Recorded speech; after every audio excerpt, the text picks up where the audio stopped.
nuestro compañero Javier Pérez Campos daba un giro de estos de guión de Hollywood, porque cuando todos creíamos atisbar, tocar ya la solución, Tornado de Fuego, que por cierto, viéndolos en imagen, son espectaculares y dan miedo, que no nos pille ninguno en el camino, por favor. Cuando teníamos casi claro el fenómeno, y es verdad que en Torrejoncillo había unos sectores quemados circulares muy parecidos a los que he visto ahora mismo en las filmaciones, en el ordenador de Carmen, y que seguro que vosotros podéis acceder, Tornados de Fuego. Cuando todo lo teníamos más o menos ceñido, y es siempre la humildad del misterio, Javi da un dato que no teníamos en cuenta, y que se puede corroborar. Nada quemado.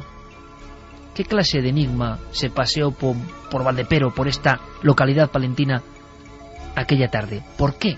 Y nuestra descripción sigue con más testimonios.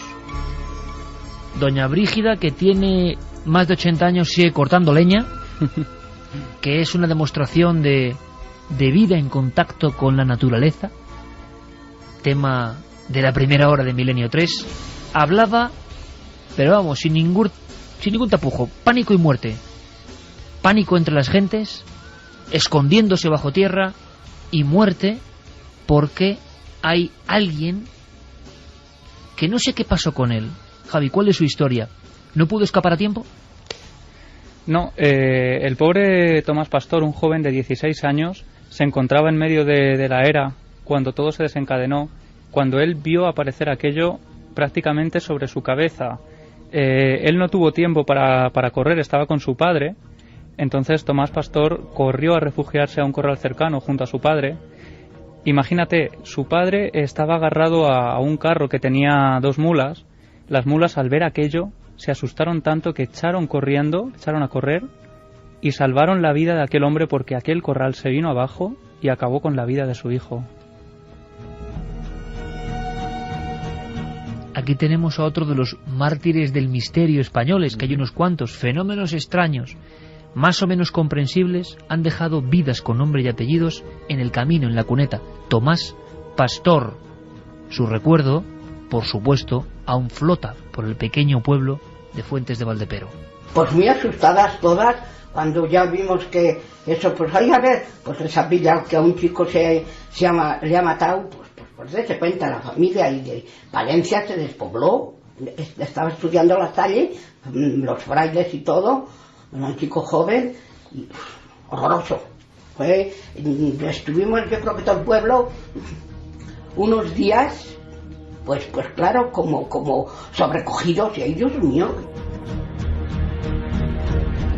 Antes de saber más de la muerte, Javi, importante, ¿hubo comisiones de científicos, investigadores, personas del gobierno, militares, que llegaron a Fuentes de Valdepero para saber por qué ahí, solamente ahí?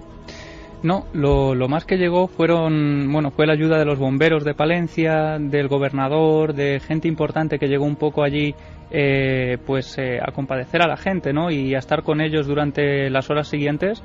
Ayudó un poco también a alguna gente a reconstruir el pueblo, pero aquello, por lo menos no hay constancia aún hoy de que allí hubiera alguien que investigara aquello. Ni explicación, por supuesto. No, por supuesto que no. Y volviendo un poco otra vez, si me permitís, al tema del fuego que no quema, entre comillas, hay una historia que acabo de recordar que me contaban también. Otro pastor que se encuentra en la era cuando se desencadena el fenómeno y ve como aquella gran tromba, aquel torbellino negro, va hacia él, se dirige hacia él rápidamente. Él no tiene dónde refugiarse, se queda ahí pasmado, presa del pánico absoluto, y aquella tromba se posa sobre él. Él empieza a flotar dentro de ese gran torbellino y es transportado por él hasta 1 kilómetro más allá.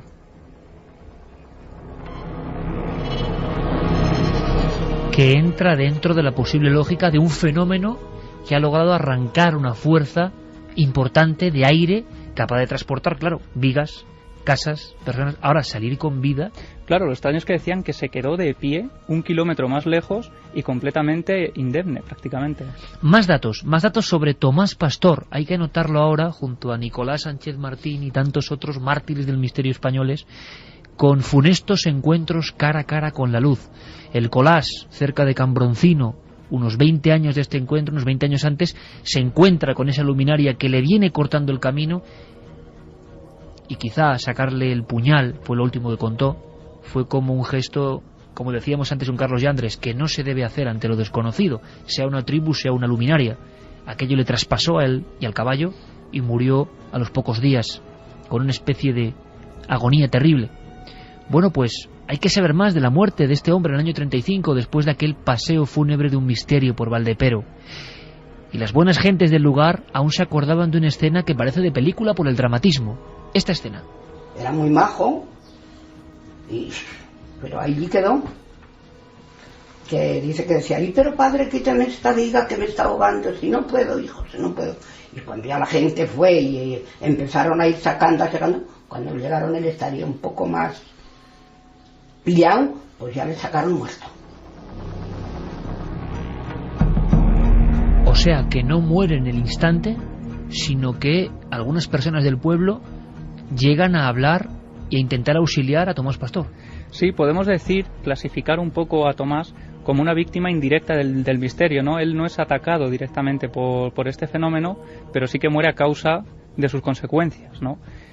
Tomás estuvo unos minutos todavía vivo, prácticamente consciente, pudo hablar, como nos contaba Brígida, con alguno de aquellas personas, suplicaba que por favor le sacaran de allí y desafortunadamente nadie logró ayudarle. Yo le dije a Javi Pérez Campos, en esta investigación digna, no sé, de un Alardo Prats, José Cirré Jiménez, o sea, los míticos de la época, que acudiese a un testimonio que siempre suele quedar en las piedras y en las afueras de muchas aldeas. A veces es verdad que es fúnebre, pero ¿cuántos camposantos amigos nos hemos recorrido, no? ¿Cuántos cementerios modernos y antiguos, en escarpadas laderas y en llanuras, en países diferentes? ¿Cuántos cementerios como hacían los antiguos reporteros? Porque a veces cuando falta una foto, cuando falta una partida de bautismo o de muerte, suele estar la tumba. Y la tumba a veces es la última parada de una investigación. Y cuando el investigador en solitario llega allí, se da cuenta de que el trayecto ha tocado a su fin.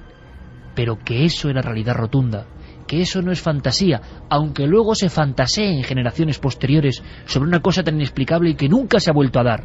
El misterio tiene este vínculo fuerte con la tradición oral, pero hay que acudir a todas las fuentes. Ninguna fuente es tan poderosa para el investigador como el cementerio. Me imagino a Javi cuando cae la tarde abriendo la puerta a la verja del viejo y pequeño cementerio de Valdepero. Un momento como este.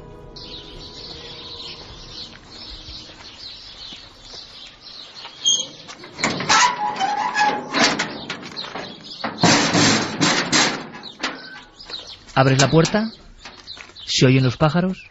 ¿Qué buscabas? Bueno, llevábamos todo el día grabando recursos. Entonces ya estaba anocheciendo, además, cuando llegamos al cementerio de Valdepero. Los chicos se quedan fuera grabando recursos también de Valdepero desde fuera, ¿no? Desde la lejanía. Y allí estábamos buscando, desde luego, la tumba de Tomás Pastor. En las entrevistas previas había preguntado a todos los testigos y a la gente con la que habíamos hablado si por favor nos podían indicar dónde estaba esa tumba.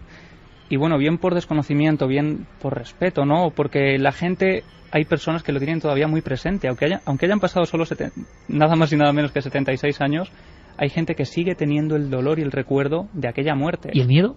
El miedo, por ¿Al supuesto. fenómeno? Sí, y siguen recordándolo tal y como estaban. De hecho, Brígida se nos emocionaba cuando recordaba cómo veía venir todo aquello.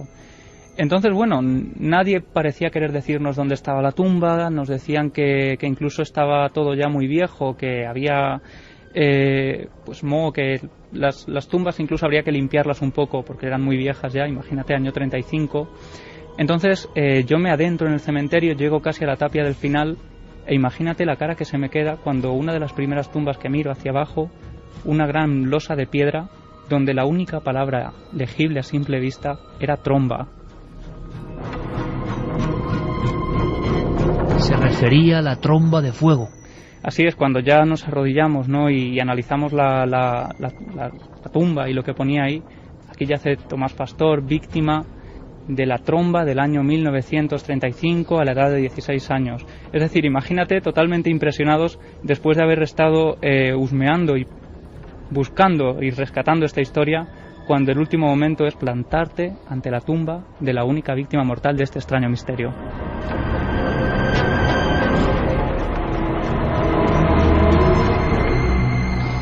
Se preguntaba Eusterio Alario, otro de los grandes reporteros de la época, en el año 35. Esta ha sido la tragedia, horrible tragedia de un pueblo labriego que vivía feliz. El misterio llegó hasta este lugar. Dice, pero flota un ambiente de incertidumbre y de pesimismo por el futuro. Algunos aseguran que ¿cómo amanecerá?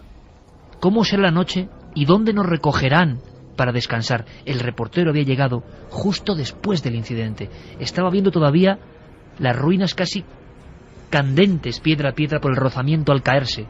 Un pueblo derrumbado, nadie entendía nada. Seguramente el reportero Eusterio Alario, al hacer este reportaje, pues jamás imaginó que alguien 76 años después iba a seguir sus pasos e iba a terminar en la tumba, todavía sin alzarse, sin construirse en este instante del reportaje, para verificar que los misterios españoles a veces se olvidan, quedan perdidos en la hemeroteca, en legajos, no hay investigación, simplemente se mira el cielo como hicieron en Palencia y se reza para que aquello no vuelva. ¿Pero qué era aquello? Un enigma mortal que nos ha traído el reportero Javier Pérez Campos. Gran trabajo, amigo. Hasta la próxima. Muchas gracias, Iker. Y solo un último apunte. Imagina cuando llegamos también al lugar donde comienza el fenómeno, una gran explanada verde con varias paredes desperdigadas de adobe, alguna puerta, y de pronto casi tropezamos con una piedra que llega a la altura del tobillo, nos agachamos y era casi un homenaje a todo aquello. En esa piedra una palabra que refleja la angustia del momento. Solo se podía leer mort. Pues esto es crónica de una investigación y de la obligación como periodistas de rescatar esta España absolutamente ancestral, mágica, misteriosa, llena de cosas. Los archivos, las páginas sepias ya de los periódicos tienen tal cantidad de información, de película, ¿verdad? No es solo la tumba, sino esos vecinos viendo cómo lentamente el fenómeno extraño, el extranjero, el forastero, el no invitado, se está paseando a las 2 de la tarde por un pueblo desolado. Ha caído la noche en el día, todos signos para algunos del fin del mundo, claro, ¿qué iban a pensar? Ahora bien, ha pasado tanto tiempo y solo podemos rodear el fenómeno con hipótesis. Solo el origen, solo el epicentro de este misterio sabe quién era y por qué llevó la desolación a un pequeño pueblo de Palencia que, eso sí, ha sabido levantarse y vivir feliz, pero siempre con ese recuerdo. No todo es lo que parece. Milenio 3, Cadena SER, Iker. Jordan nos dice, creo que para saber si fue un tornado habría que investigar si se produjo un incendio forestal, que es la base de estos tornados. Aparte de que es muy extraño porque los tornados de fuego se consumen rápido. Por cierto, Javi, ¿hubo algún incendio forestal que se sepa en ese momento para generar el fenómeno? No, prácticamente ninguno, y tengamos en cuenta la hora, la estación del año. Si ese fuego hubiera quemado, todo lo que estaba seco habría salido ardiendo, ¿no? Anaís Pascual nos decía, hola amigos, enhorabuena por vuestro programa, como siempre. Yo recuerdo que mi padre, cuando estaba de nómada en el Sáhara, una vez de patrulla sufrió algo parecido a lo que contáis. Para los nómadas es conocida la Cueva del Diablo. En una expedición sufrieron un siroco muy violento, tanto que tras su paso, que azotó varios minutos al convoy, varios de los que iban en la expedición aparecieron despellejados. Todos hablaron del fuego que salió de la Cueva del Diablo. Puede que la arena azotase con más fuerza, pero sinceramente hace mucho que mi padre no comenta nada acerca de este tema. La cueva es casi un tabú. Todos dicen que allí, además de murciélagos, había algo más, una huella de un pie inmenso, de gigante, y una sensación de desazón incomparable. ¡Qué maravillosa historia en tan solo unas pocas líneas!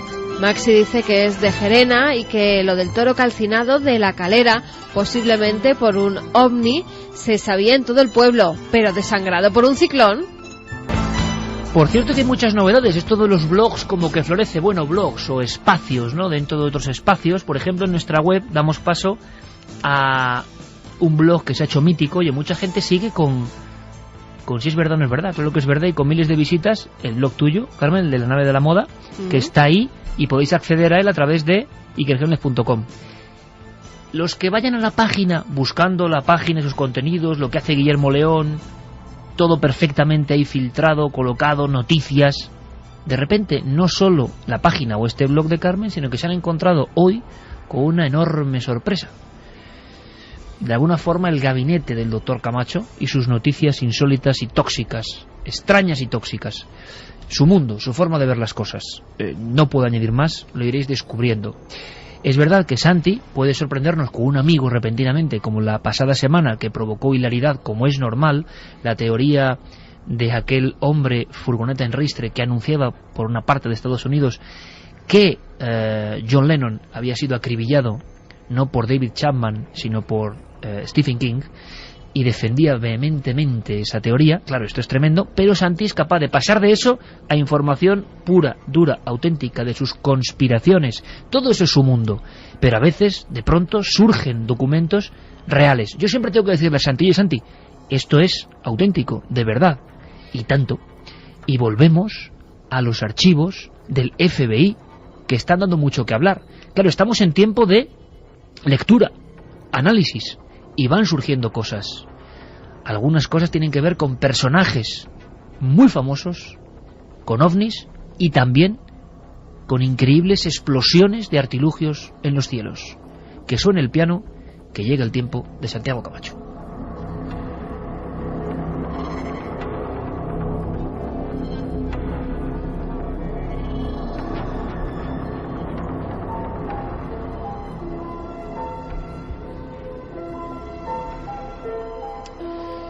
Pues sí, el Acta de Libertad de Información norteamericana nos está dando unas semanas de absoluto gozo, cuando no delirio, a los aficionados a los temas conspiranoicos. Y es que cuando no es esa fantástica web del FBI que nos descubre cosas, son documentos que piden investigadores privados y que arrastran informaciones absolutamente novedosas.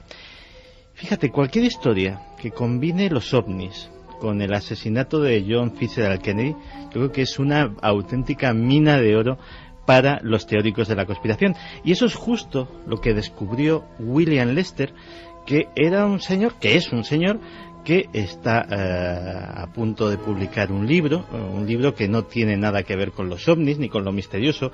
De hecho, se titula Una celebración de la libertad, John F. Kennedy y la nueva frontera.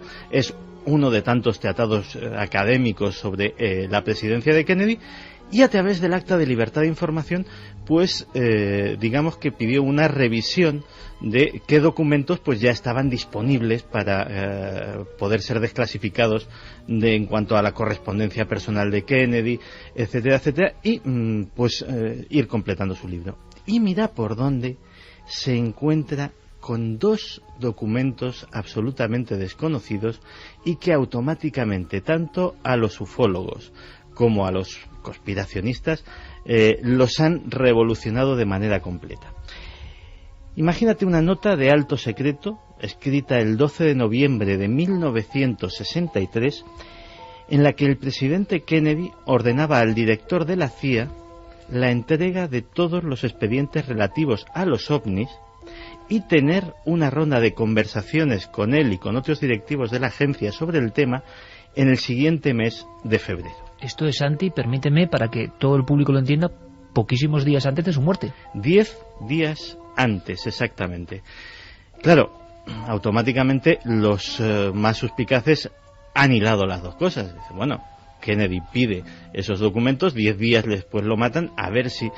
Yo, ahí va mi opinión personal, yo creo que no. Es decir, una operación, tanto si hubiese sido si el asesinato de Kennedy, como muchos creemos, es fruto de una conspiración, una operación de ese calibre no se monta en 10 días. Es decir, las razones tuvieron que ser otras, y esto es sencillamente una coincidencia. Pero sí que nos habla de ese interés del presidente Kennedy por ese asunto. Y hay un segundo memorándum, este dirigido al director de la NASA. Y este también es muy interesante porque de alguna forma corrobora de forma oficial ese interés. En ese memorándum le solicita al director de la NASA que tenga la máxima colaboración o el máximo espíritu de cooperación con los soviéticos sobre el tema de los no identificados y otras actividades espaciales. Y se razona. Dice, bueno, vamos a ver, ellos y nosotros estamos viendo cosas, lo cual confirma el hecho, estamos viendo y detectando en nuestros radares cosas desconocidas, cosas que en un momento dado podrían ser interpretadas como una invasión del espacio aéreo, como un ataque.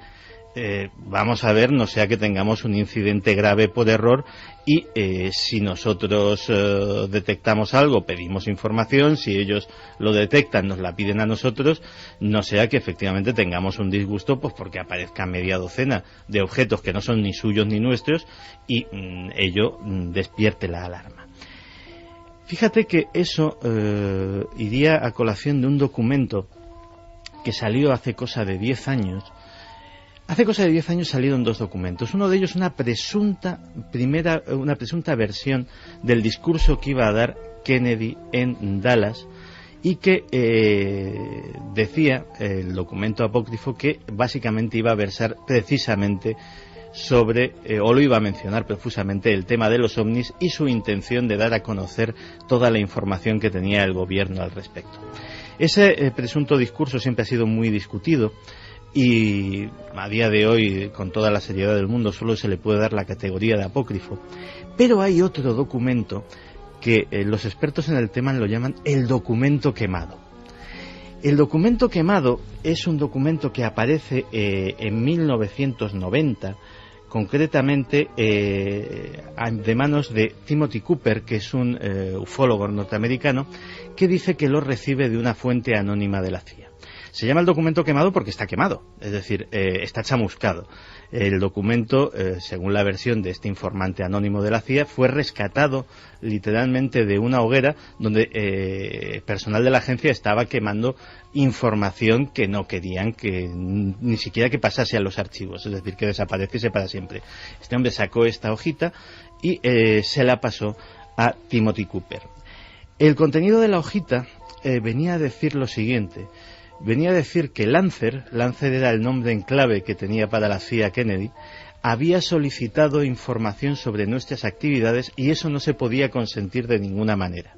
Ese, digamos, es el párrafo más relevante al respecto. Y luego había una serie de veladas alusiones que sí que hacían referencia a que esto podía tener que ver con los ovnis. El documento quemado, a pesar de ser muy controvertido, sí que ha pasado toda una serie, digamos, de pruebas periciales en cuanto a papel, tipografía, tintas, etcétera, etcétera, y las ha pasado todas con éxito. Curiosamente encaja con esta nueva información y bueno, es un capítulo más dentro de lo que sería el asunto Kennedy y los ovnis. Pero hay más, ¿no? Hay una historia de una explosión de un objeto volante no identificado. Claro, luego nos vamos a esta bóveda, maravillosa bóveda informática que nos ha abierto el FBI. Hay que hablar de capilla sistina ya, de información, por lo menos. Es una capilla sistina de la información absolutamente virtual, pero no por ello menos jugosa, y en la cual nos hemos encontrado otro documento que desconocíamos. Un memorándum firmado el 4 de abril de 1949, en lo cual un agente del FBI informa a sus superiores de que varios policías y oficiales de las Fuerzas Armadas habían sido testigos de una extraña explosión en el estado de Utah. Cuando desarrollamos el tema, resulta que esta explosión es la explosión de un enorme objeto cilíndrico que atraviesa el cielo cerca de la localidad de Logan, en un paraje que tiene el peculiar nombre de Cañón de la Sardina, y que prácticamente buena parte de los vecinos de la localidad, la policía local, el departamento del sheriff de Logan y algunos oficiales de la Fuerza Aérea que estaban estacionados allí pueden contemplar. Incluso se habla de que se podía intentar incluso triangular el lugar sobre el que tuvo lugar la explosión para ver si hay algún tipo de restos. Este memorándum está archivado en la zona de platillos voladores de esta bóveda ya no secreta del FBI y es uno de los documentos pues posiblemente menos conocidos o que aportan un conocimiento de un caso que no conocíamos con respecto a esos misteriosos años 40 en los que empezó el fenómeno ovni como los conocemos ahora.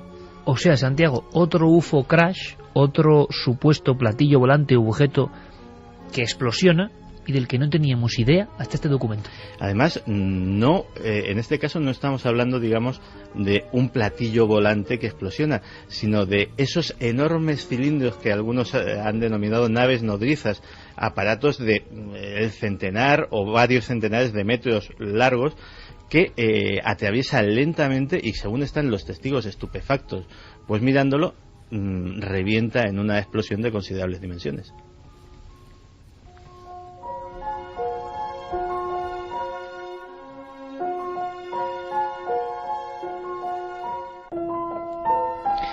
Bueno, pues la CIA sigue arrojando información que es muy interesante, que está siendo analizada y, por supuesto, Santiago siempre dará buena cuenta de ello. Es raro un detalle, Santi. Antes de hablar de un tema ahora que da bastante miedo, hay unas imágenes tremendas de una niña encadenada. Vamos a viajar a Perú. Que claro que Perú sale muy comentado en el programa, pero es que yo no sé por qué. Perú es como un vergel de noticias de este tipo. De misterios, sí. Y de misterios, en este caso misterio muy dramático. Pero hay una cosa... Bueno, luego lo comentaré mejor, porque ahora nos metemos en camisa de 11 varas, de lo demoníaco, lo extraño. Pero ha pasado algo. En el mismo instante en que Guillermo ha volcado la sección de Santi con sus noticias, ha pasado algo. Una extraña vigilancia. Luego, Santi, a ver si me cuentas algo. Ahora vamos con temas que ponen la carne de gallina, cadenas, Perú y una niña.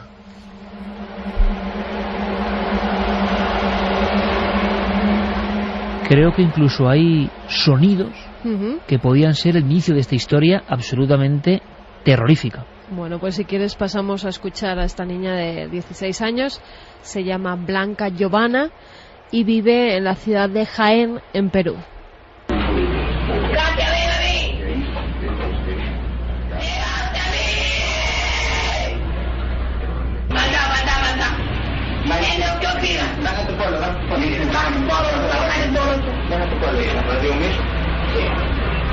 Usted es científico, ¿no? ¡Katia, ven a mí! ¡Llegaste a mí! ¡Fernanda! ¡Llegaste a mí, Fernando! ¿Quién es Fernanda? Mi esposa. Hay que interpretar esto. ¿Qué está pasando ahí? Pues fíjate, esta es una chica de 16 años que hace 3 semanas estaba realizando la ouija con unos compañeros del colegio. A raíz de jugar, entre comillas, a la ouija, pues empieza a tener unos comportamientos extraños, hasta tal punto que los padres tienen que encadenarla directamente con una larga cadena para que no se haga ella ni daño ni haga daño a los demás, porque se lanza literalmente hacia las personas. Habla de las fuerzas oscuras, del demonio, del diablo. Has oído esa voz gutural, ¿verdad?, que tienen casi todas las poseídas. Dice palabras que no comprenden muy bien, la familia está desesperada. Hay unas imágenes impactantes que se ve a la niña detrás de unas rejas asomada a una ventana de su casa que son terribles. Y el rostro que tiene esa chica es que está demodado por completo. No es una niña normal, se ve que tiene maldad en los ojos. Hay un momento en el que hemos escuchado: usted científico, ¿verdad? Se dirige a una persona que está detrás de la cámara y que se lleva un gran susto en ese instante, Iker. No saben qué hacer con ella, han pedido la ayuda de un psiquiatra, de un psicólogo, porque realmente no saben si está poseída. Es que estaba haciendo daño no solamente a ella, sino también a los demás, y que estaba atacando a la gente. Hasta que a esta pobre cría no la ayuden, no la lleven a un centro especializado o de psiquiatría, o un exorcista realice algunos rezos sobre ella para que calmen ese estado de histeria en el que se encuentra, pues por el momento no pueden hacer otra cosa. Pero porque es que ella misma puede hacerse daño, porque ya te digo que estaba agarrada a los barrotes de su cuarto y se puede lanzar en cualquier momento. Y la familia certifica que era antes de hacer, que había habido un juego, una práctica de la ouija 3 semanas antes. Y sí, claro, dices poseída, o que ella cree que está poseída, evidentemente esa noción, ¿no?, de estar infectado por el mal, y que realmente provocó unos estados de violencia atroces. Es curioso porque también de América, y concretamente de América del Sur, nos llega una noticia que tiene que ver con ritos, con amuletos, con significado de piezas concretas, y que luego, por lo menos lo que denuncian algunas personas, es que empieza a haber problemas. Yo siempre me acuerdo de Antonio José Alés,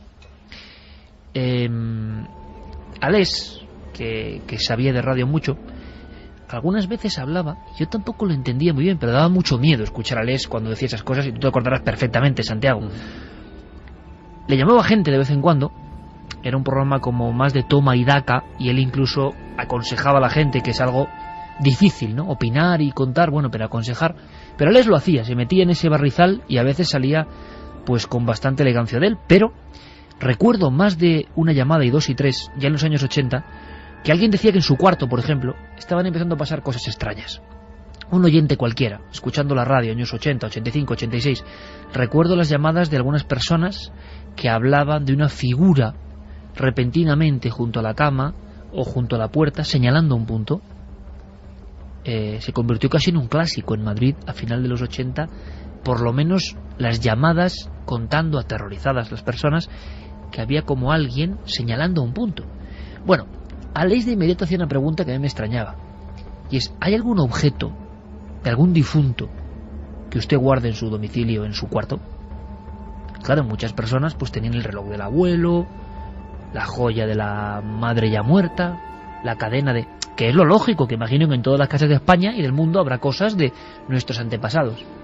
Bueno, pues Alés siempre incidía, yo no sé de dónde viene esto, en que no había que tener ninguna cosa que hubiese pertenecido incluso a nuestras generaciones, porque se generaban estos fenómenos. Fíjate, hasta que me preguntabas si me acuerdo. Te voy a comentar una... Tú también lo pasaste mal aquella noche. No, o sea, no solo me acuerdo personalmente, sino que te voy a hacer una pequeña confesión personal. Yo, como todo el mundo, tengo objetos, concretamente sobre todo de mi abuelo, que era un hombre al que quería muchísimo. Pero me acuerdo de aquellas historias de Alés. Están en el trastero, varios pisos por debajo de mi casa. Desde aquella emisión. Era grande Alés, para generar esto, desde luego. Bueno, pues yo creo que no pueden ser malos si son de familiares y de eso, y siempre nos acompañan. Claro, pero no estamos hablando de lo que decía Alés, ¿no? Y de su particular liturgia. Yo también era muy niño cuando... Claro. Sí, pero hay gente que le puede dar miedo y empieza a guardar las cosas en los desvanes. Estamos hablando todos rodeados de objetos que han pertenecido a nuestros antepasados, y no por eso vemos visiones a los lados de la cama. Y de arte incluso, ¿no? Que pertenece a personas que ya no están. Mira, yo llevo un amuleto de hace 3000 años. Pero es curioso porque Alés lo decía, como estamos hablando siempre lo que decía Alés, como con mucha vehemencia defendía eso, y hasta el final de sus emisiones radiofónicas defendía eso, a saber, ¿no? ¿Por qué Antonio José Alés tenía esa conciencia? ¿Le habría pasado algo a él? Pues no lo sé, pero lo cierto es que en América hay muchos ritos de mantener ya no amuletos, collares, anillos, sino cosas un poco más tenebrosas. Huesos. Claro, y ahora hay gente que se está quejando de que pasan cosas. En Ecuador, al parecer hay una tradición, pues de que si te vas por un camposanto y encuentras huesos, esos huesos han ido en tu busca, y entonces como que te los tienes que llevar a casa para que te protejan, para que protejan el hogar, para que protejan a la familia. No solo eso, hay mucha gente que incluso cuando sus familiares ya ha pasado un tiempo, pues desentierran al familiar y se llevan pequeños huesecitos para tenerlos en altares en sus casas.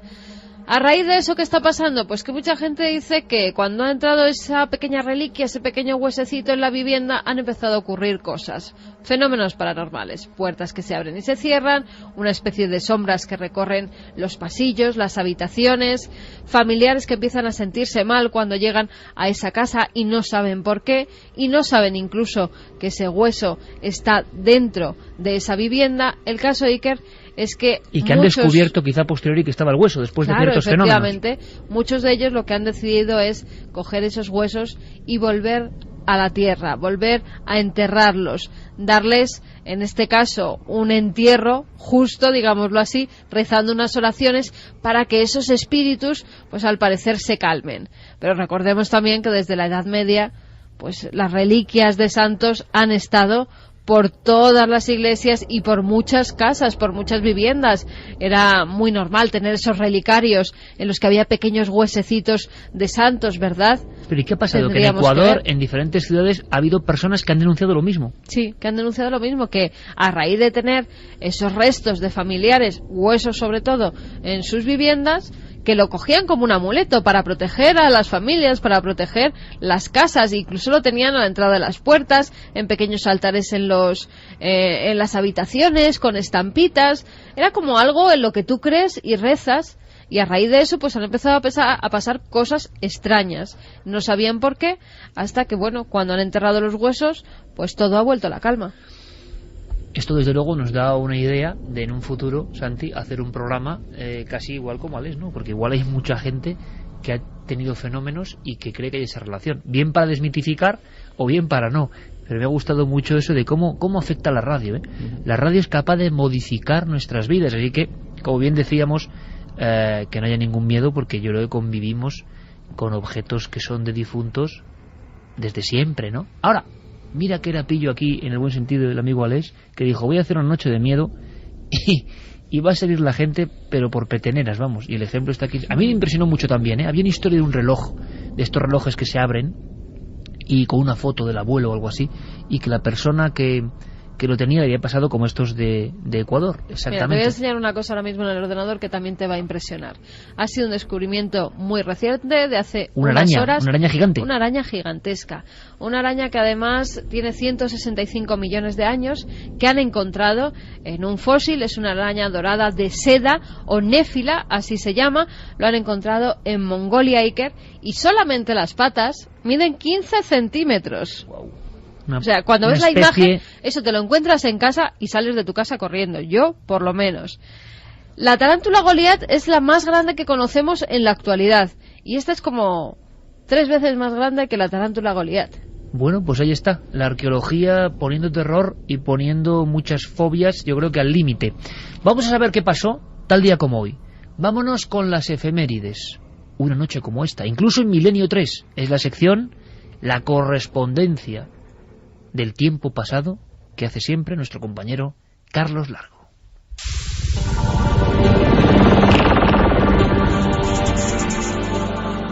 ...24 de abril de 1964... el policía Loni Zamora informa del avistamiento de un extraño objeto en Nuevo México. Desde entonces, el suceso sería conocido como el caso Socorro. Entonces él se da cuenta que en la panza de este objeto hay un signo en rojo, que es una especie de V invertida, con una serie de líneas paralelas, 3 líneas paralelas en concreto. No se sabe si justo debajo de ella o por en medio. Se dijo que se había manipulado cómo era ese signo que encontraron en la panza del ovni. ¿Para qué? Para que las investigaciones pudieran llevarse a cabo en completo secreto. 24 de abril de 1967, el cosmonauta Komarov fallece tras múltiples problemas en la Soyuz 1. Su cuerpo acabó totalmente carbonizado.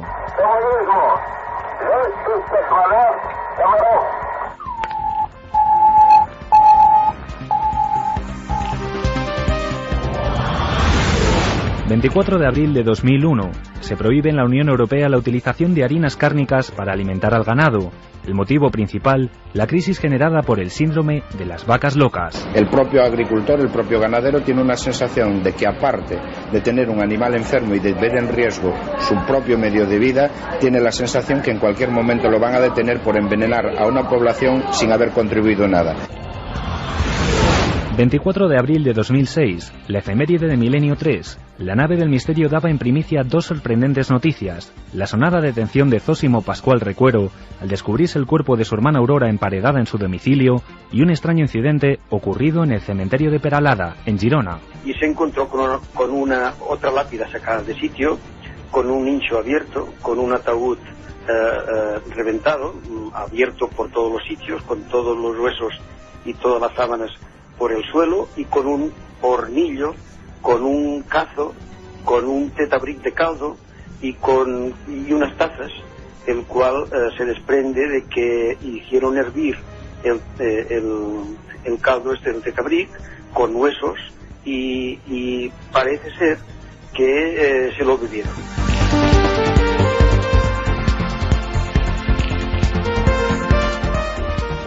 Historias de nuestra propia historia incluso, ya lo decía.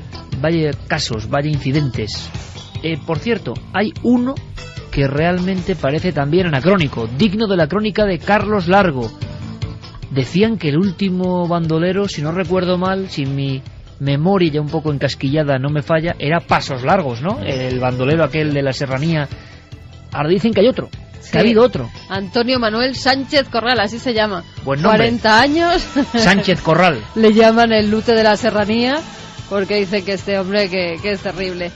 Vivía oculto, además, fíjate la zona que está muy de moda por el Corazón, el Bosque, Ubrique, bueno, pues por toda esa zona, bueno, ¿no? entonces ya empiezo a entenderlo. Si vivía por la zona de Ubrique. El Jesulín, la Coles, bueno, y en medio este tipo. Este tipo Bueno. que al parecer tenía 2 tiendas de campaña, tenía 8 perros alrededor de esas tiendas de campaña, a los cuales tenía entrenados por si se acercaba alguien que atacaran. Pero no solo eso. Tenía medio secuestrada a una niña de 14 años que decía que era su mujer. Y además se dedicaba a plantar marihuana. Angelito. Que fumaba y que además pues vendía, hacía trapicheos con la marihuana que plantaba. Las tiendas de campaña las iban moviendo para que no le pillaran, a veces se escondía en cuevas y también senderista o pastor que veía lo atracaba. Madre mía. Cuando no iban por ahí senderistas, pues se bajaba, por ejemplo, la gasolina del bosque y también la atacaba. Pero vamos a ver, aquello, como decía Fernández Girbal, ¿no? Historia de los bandoleros españoles o de los bandidos españoles. Había como una mítica, ¿no? Ahora ves esto de las tiendas de campaña, la marihuana y no sé qué, y no sé. Se desmenuza, se cae. El bandolero porrero. Es la cultura del low cost que ha llegado al bandolerismo. Esto ya no es lo que era. Absolutamente bueno, deprimente. Pues no, en serio, le han pillado porque tiene varios delitos, ya hizo otras cosas por las que estuvo condenado en Oviedo, al parecer estaba prófugo de la justicia y al final le han pillado casi con las manos en la masa. ¿Qué dirían Tragabuches, el Pernales y todos los míticos, no? Se echarían las manos a frío. Ahora mensajes. Vamos con los ganadores, Iker, de estos 3 libros, la trilogía de Santiago Posteguillo, Las Legiones Malditas, está publicados por Ediciones B. Ya digo, van a tener lectura para rato, para 5 o 6 años, sí. Ahí está. Uno es para Sergio de Madrid, que nos decía: formo parte de ese 40% que estaría dispuesto a vivir en una tribu perdida, desligarte de ataduras tecnológicas, necesidades prefabricadas y egoísmos maniqueos suponen un paso vital muy interesante. Además, el poder acceder a un universo de conocimiento olvidado por la civilización moderna me resulta muy atractivo. Eso sí, con billete de vuelta, por si acaso.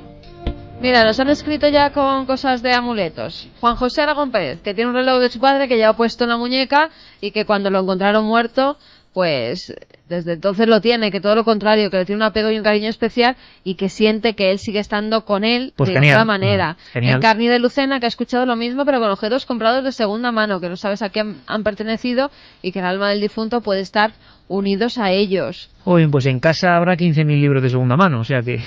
Bueno, pues tenemos a todos los investigadores del misterio pululando por nuestras bibliotecas. No está mal, no está mal. No está mal, no. Nos decía Antonio de Granada también que conoce a una familia de testigos de Jehová que ante una mala racha en la que el negocio les iba mal, la madre estuvo muy enferma, mientras estaba en el hospital el hijo menor incendió la vivienda y estuvo a punto de quemarse. Atribuyeron tal maleficio a una imitación de la Torre de Pisa, un edificio religioso de la religión pagana, según ellos. La tiraron y enseguida el seguro les pagó la reforma de la vivienda, el negocio remontó, la madre mejoró su salud. O sea, que otro objeto que daba mala suerte. Que sí, en principio daba mala suerte y cuando se deshicieron de él, pues bueno, empezó es a ir que todo bien. Hay cosas que impregnan mucho la mentalidad, eso de objetos que dan buena suerte y mala, es de lo que más funciona porque todos tenemos una tendencia, esta cosa nos da buena suerte y esta mala. Y luego el objeto de mala suerte es un chivo, nunca mejor dicho, un chivo expiatorio. Tú identificas en tu casa, esto es lo que me ha traído esta racha, haces el ritual de desprenderte de ello y de alguna manera es como las hogueras de San Juan, y estás iniciando la voluntad de iniciar una etapa nueva y algo de efecto o como hace. el mal de ojo, que si crees en él, pues hay gente que puede tener mal de ojo. Si no crees en él, no te afecta. Bueno, pues aquí hemos estado pues para dar oxígeno, para viajar por los mundos, para conocer historias de nuestra historia. Este equipo que en directo, como siempre, ha intentado que vuestra imaginación vuele. No hay viaje más fantástico que el que propone mentalmente, con los sentimientos, la radio. con Carlos Largo, Fermín Agustín, Noel Calero y todo este equipo. Santi, compañero, mañana nos vemos en Cuarto Milenio. Sí, señor. Por cierto, mañana con imágenes, detrás de la imagen, una historia tremenda. Mañana vamos antes. Sí. Ya podéis estar ahí ayudándonos, porque cuando vamos antes es mucho riesgo. 12:15, además es que vuelve mucha gente de viaje, las vacaciones, siempre son fechas complicadas. Y es curioso... 12:15 de la noche... ¿Por qué? Porque ibas a decir que antes va... Y no estaba preparado. No. El asunto, hemos hablado de las tribus, pero es que antes en 4 hay un programa sobre aquellos perdidos en la tribu y demás, pero que vuelven a la ciudad. Es decir, los nativos de esas culturas es muy divertido, vienen a vivir en nuestro mundo. Yo ya he visto algunas Es imágenes. curioso lo que hemos hablado. Muy divertido. Claro, es curioso que hemos estado hablando de esa conexión de mundos, ¿no? Os esperamos mañana sobre las 12:15 para que este viaje semanal que hacemos con la radio y la televisión prosiga con un único sentido, que en estos tiempos tan apretados, tan angustiados para muchos, hay un poco de alegría y de esperanza, de imaginación y de búsqueda. Y que la alegría para toda la gente que lo está pasando mal, muchos sin extrañado, me han escrito esta noche y son diferentes teléfonos abandonados por sus parejas en el mismo día. Mucho ánimos para ellos, seguro, sí, además es raro, pues mucho ánimo para ellos que lo están pasando bastante mal. Alegría, que escuchen esta canción, que se la pongan por la mañana, seguro que les ayuda. Y la próxima semana tenemos una cita. Estoy seguro, y dedico este programa, lo dedicamos, Carmen, a todos los amigos camioneros, a todos los amigos de la rosca, a todos los taxistas, a todos los transportistas, a toda la gente que ahora mismo circula a 4 ruedas. Hay todo un universo que íbamos a intentar diseccionar, paso a paso. Encuentros con seres, figuras detenidas en el arcén. No hablamos de los típicos casos de chica de la curva, no, sino de otra cosa. ¿Habéis oído hablar de esas historias de una densa niebla y de repente el vehículo aparece en otro punto muy lejano? Le voy a pedir, estamos aquí todos, por cierto. 4 ruedas, 4 en el equipo. Carmen, Alberto Granados y Noel Calero. Hoy en vez de mandos tiene un volante. Hoy nos metemos todos en situación. El equipo de producción de la cadena SER ha vuelto a las andadas, en el buen sentido. Tenemos dramatización. Luego vamos a intentar conocer la verdad de esta historia. Yo, por supuesto, como siempre, he recreado y dramatizado. Hemos cogido quizá el peor de los casos. Puede ser. Hace un tiempo investigué en un libro que se llamó La noche del miedo unos sucesos ocurridos en un punto concreto de la Nacional 5, a su paso por la base de Talavera la Real. Con todos los testimonios que recogí, con fragmentos de uno, ideas de otro, hemos intentado componer la biografía de un personaje que allí conocen como la Portuguesa. Hay quien habla de una mujer atropellada. Hay quien habla de una visión de una especie de mendiga con un niño en brazos que se cruza en mitad del camino. ¿Habéis oído hablar de estas historias? Carmen, antes de escuchar la dramatización, de meternos en 12 minutos de auténtica tensión, abrimos líneas. Claro que sí, que hay líneas abiertas en esa vía de contacto 7640, palabra clave Milenio, espacio y como siempre lo que queráis. Además sí que hay mucha gente que en estas fechas está viajando en estas carreteras por la noche para reunirse con su familia mañana, ya hoy, que es el día de Nochebuena. Todas esas personas que van, que pongan el oído, que lo agudicen y que se metan en la historia, en esta terrible historia ocurrida en una carretera como las que ahora van circulando. Bueno, además, no es difícil quedarse con esta historia.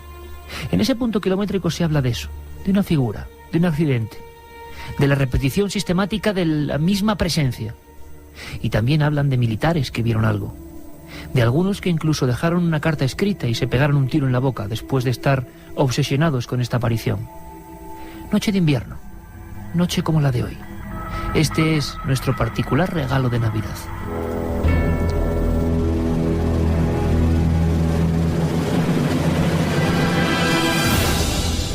¿Has visto eso? ¿Qué? ¿Qué ha pasado? ¿Qué pasa, Antonio? Mujer, ¿no te has dado cuenta? Estaba allí, junto al árbol. ¿No lo has visto? Voy a dar marcha. No, déjalo, no sigas. Por favor, vámonos de aquí ahora mismo. Pero, mujer, yo he visto algo ahí que... Que he dicho que nos vayamos de aquí, por el amor de Dios. ¿No me estás oyendo?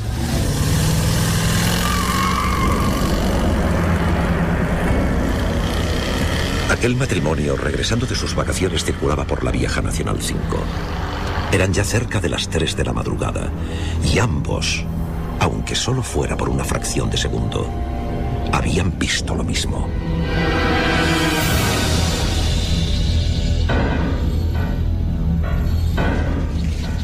Yo te digo que eso son fantasías. ¿Cómo demonio va a haber una mujer ahí a esas horas bajo la tormenta? Tú lo que pasa es que te habías pasado con el champán. Que no, que ya sabes que no bebo, Ruiz. No me vengas con tonterías. Estaba allí y yo la vi. Estaba mirándonos fijamente, muy cerca del arcén. Mi mujer desde entonces tiene pesadillas. Esa noche se puso muy nerviosa porque la vio como yo. En un primer momento no quiso decírmelo, pero fue al parar cuando le entró la histeria. Yo miré hacia atrás por el espejo y no lo sé. Había algo. Era como un traje blanco moviéndose. Un traje roído, como de mendiga, lleno de manchas. Creo que era una mujer con el pelo mojado. Dios. Lo que no puedo olvidar es la cara alargada, huesuda, acercándose entre la oscuridad. Es algo que no se me va de la mente. No se me va. Caramba, Antonio, no te pongas así. La verdad, yo bromeaba, pero te juro que no quería... Estaba bajo el árbol y juraría que lo que acunaba era un niño. La vi como en un flash, en el momento de dar las largas. Estaba allí, Ruiz, te doy mi palabra que estaba allí y que quería decirnos algo. Pero seamos lógicos. Quizá fuese una vagabunda, alguien perdido en mitad de la lluvia. Tampoco es demasiado extraño. Es que había algo más. Algo que no estoy seguro de si es imaginación mía, porque ni siquiera se lo he querido preguntar a mi mujer. Pero vi algo que le caía por las piernas.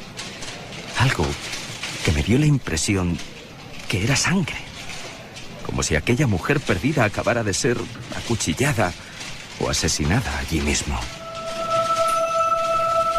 Durante varias noches Antonio Beltrán no pudo conciliar el sueño. Más de una vez estuvo tentado de coger el coche y acercarse de nuevo a aquel lugar en mitad de la madrugada. Pero al final algo, quizá el instinto, le hacía desistir.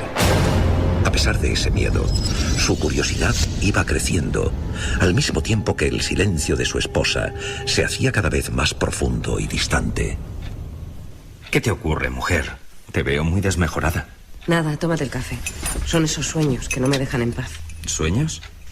¿Y qué es lo que sueñas, querida? Tú también lo haces. Me he despertado varias noches y te he visto hablando solo. Es como si los dos estuviésemos soñando lo mismo desde aquella noche. Por favor, basta ya de seguir con esa historia. Lo que vimos fue un simple reflejo. Mira, he leído en un libro que los científicos tienen una explicación para estos efectos. La lluvia, los faros del coche y el asfalto producen una especie de... Lo que tú digas. Me vuelvo a la cama. La necesidad de saber quién era aquella extraña mujer y qué hacía allí crecía cada vez más en el interior de Antonio Beltrán. Al mismo tiempo era consciente de que casi todas las noches algo se cruzaba en sus sueños, una y otra vez, con gran definición. Era sangre, viscosa sangre humana, chorreando en un reguero carretera abajo, hasta humedecer la tapia blanca. No te negaré, querido amigo, que más de uno de los soldados han visto lo mismo que tú. ¿Pero exactamente en el mismo sitio? Junto a la vieja tapia, bajo el árbol, allí mismo. El despacho del sargento Arias era austero y viejo. Desde la ventana podía verse la carretera y el punto exacto del que estaban hablando. La amistad forjada desde hacía más de 30 años y los rumores que circulaban por una ciudad como Badajoz habían llevado a Antonio hasta allí. ¿Y es verdad lo que cuentan del soldado aquel que una noche... Tan cierto como este informe. Ahí lo tienes. Pero, por favor, que esto quede entre nosotros. Ya ves que aquí callar una historia es difícil. Te aseguro que me expedientarían si cuentas esto a alguien o se entera algún superior. Todo el mundo guarda silencio sobre la portuguesa. Pero en estas hojas aparecen más testigos. ¡Santo cielo! Toda esta gente la ha visto desde que aquel chico... por cierto, has dicho la portuguesa. Aquí se cuenta una historia muy antigua, quizá de los años 40, de una mendiga que fue atropellada justo ahí. No se encontró el cuerpo ni al culpable. Pero parece que una mujer embarazada no fue socorrida y quedó allí desangrándose con el bebé en las entrañas durante toda la noche. Una noche de tormenta. Eso dicen. Una noche de perros. Y desde entonces, toda esa gente que aparece en estos informes ha venido a la base a denunciarnos lo mismo. La misma aparición. Bueno, sobra decirte que todo esto se guarda en ese mismo cajón y de aquí ya no sale. ¿Y esta foto? Dios. ¿Esto qué es? Para Antonio fue un gran impacto encontrarse con aquella imagen de una cabeza destrozada, como si fuese una sandía reventada contra el asfalto. La fotografía en blanco y negro, adjunta al grueso expediente, mostraba además el cañón de un fusil que se asomaba como una sombra. José Mateo Cano, 20 años, suicidio. Un tiro en la boca en esa garita que ves ahí. Pegada a la carretera y al árbol. El rincón de la Portuguesa, para hablar claro. Sus compañeros nos confesaron que andaba muy nervioso siempre cuando le tocaba hacer guardia allí. A alguno le había hablado de un sonido como una risa que poco a poco se hacía más audible y que salía desde los arbustos del otro lado de la carretera. Al parecer, una de esas noches, llegó a ver la figura de la mujer, con el traje manchado y como flotando, una mujer mayor con una sonrisa, algo que iba avanzando en su dirección. Así hasta que se descerrajó un tiro en la boca. Ahí lo ves perfectamente. Y lo grave es que no ha sido él. Desde el mismo momento en que se construyó esta instalación militar, ha habido gente que la ha visto. Una noche de hace un par de años, 3 soldados abrieron fuego contra una figura que avanzaba en la oscuridad. Y justo antes de aparecerse, también habían escuchado un misterioso sonido, como un llanto.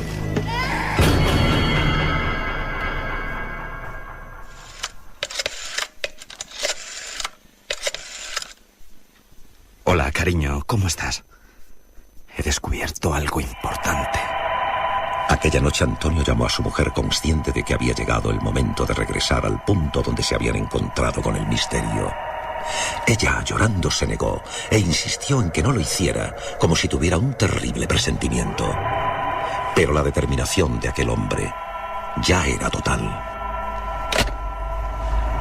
Pasadas las 2 de la madrugada, decidió dejar de recorrer la carretera en un sentido y otro. Puso el vehículo en una especie de camino vecinal, casi a la sombra de un árbol. Apagó los faros y el motor, y en mitad de la negrura, echó los seguros de las puertas. No era capaz de poner pie a tierra. Y ahora se pone a llover. Dieron las 3 de la madrugada y aferrado a la cámara de fotos que sostenía entre las manos, con el fin de demostrar que lo que había visto era real, siguió vigilando cada palmo de terreno con los ojos muy abiertos y casi pegados al parabrisas.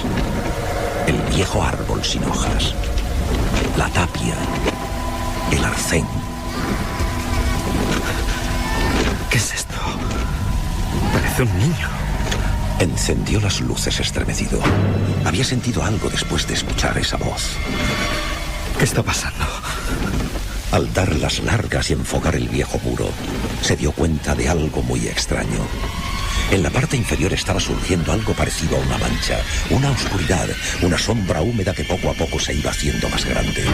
Y entonces las tenazas del miedo, del más profundo terror, le hicieron arrancar el coche. Arranca. Arranca.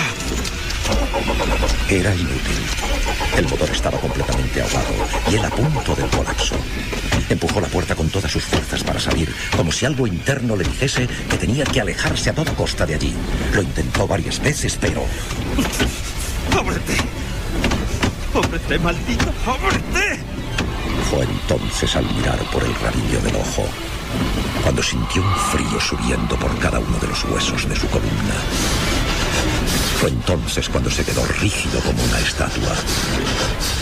Notó una respiración helada en su nuca.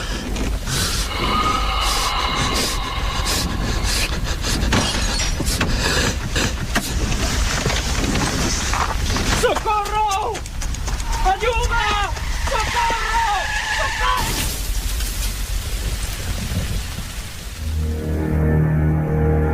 Antonio Beltrán vio algo antes de morir atropellado en mitad de la vieja carretera nacional. Algo en el asiento de atrás de su propio vehículo. Algo que sobre las 3 de la madrugada de aquella lluviosa noche de 1978 había entrado en el coche sin abrir las puertas, que estaban cerradas con seguro. Algo que muchos llamaban la portuguesa.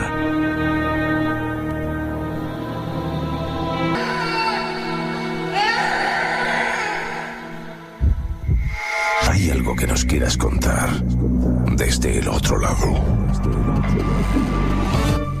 Manda un SMS al 7640. Escribe la palabra milenio, espacio, y lo que nos quieras contar. Comentaristas de Milenio 3. Siempre al otro lado. Cuando estoy muy agobiado, un par de licores es lo mejor. El mundo se vuelve maravilloso. Con 2 cervezas se me quita la vergüenza. Me convierto en una persona más sociable. A mí el vino me sienta genial. Con 2 o 3 copas me transformo en un tío muy divertido. No me conoceríais. Te puede parecer que un par de copas de alcohol te convierten en la persona que te gustaría ser, pero al volver a la realidad, el que lo paga eres tú. Si conduces, no pruebes ni una sola gota de alcohol. No podemos conducir por ti. Dirección General de Tráfico. Móviles no, perros no, silencio sí, prohibido parar, prohibido... El día siempre está escrito, la noche por escribir. La noche es para reír, jugar, bailar, disfrutar. La noche es para los búhos. Entra en su magia con Licor 43. Búho 43. Nadie sabe más de la noche. El demonio, un personaje fruto de las creencias religiosas. ¿Una figura producto del miedo y la superstición de una época oscura ya pasada? La respuesta es no. En La Iglesia y sus demonios, la periodista Carmen Porter demuestra que esta figura y su halo de maldad están más vivos que nunca. Editorial Edad presenta La Iglesia y sus demonios de Carmen Porter, una obra que les sobrecogerá. ¿Estás preparado para lo que pueda venir? Milenio 3. Con Iker Jiménez y todo su equipo.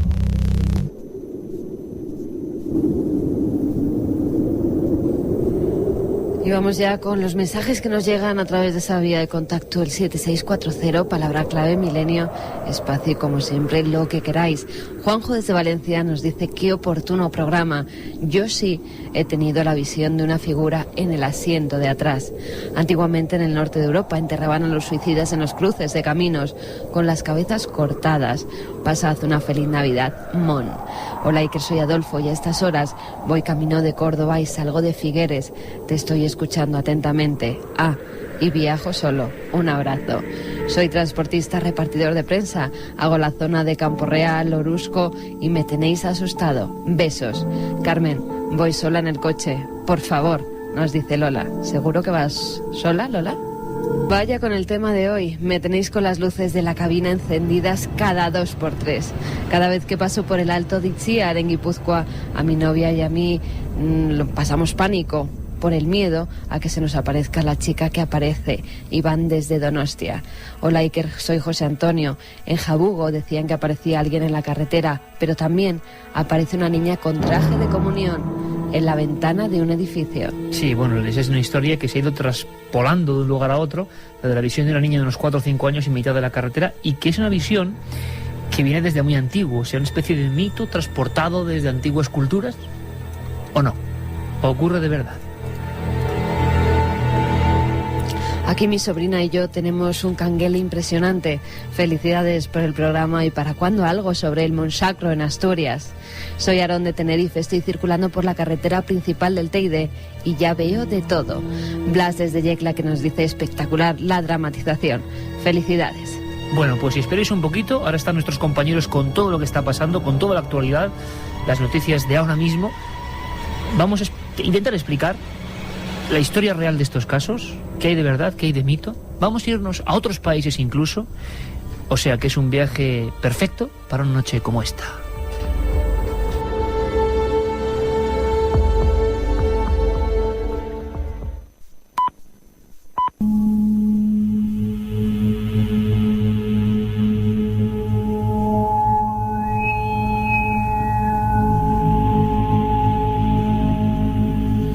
Y 5, regresamos después de la información. Vuelve a cambiar el ambiente.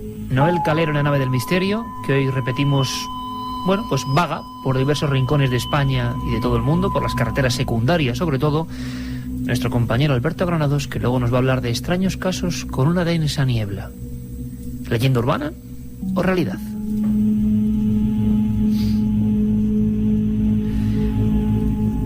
Bueno, Carmen, nuestros oyentes han escuchado con atención la leyenda de la portuguesa, con varios retazos basados en una historia real.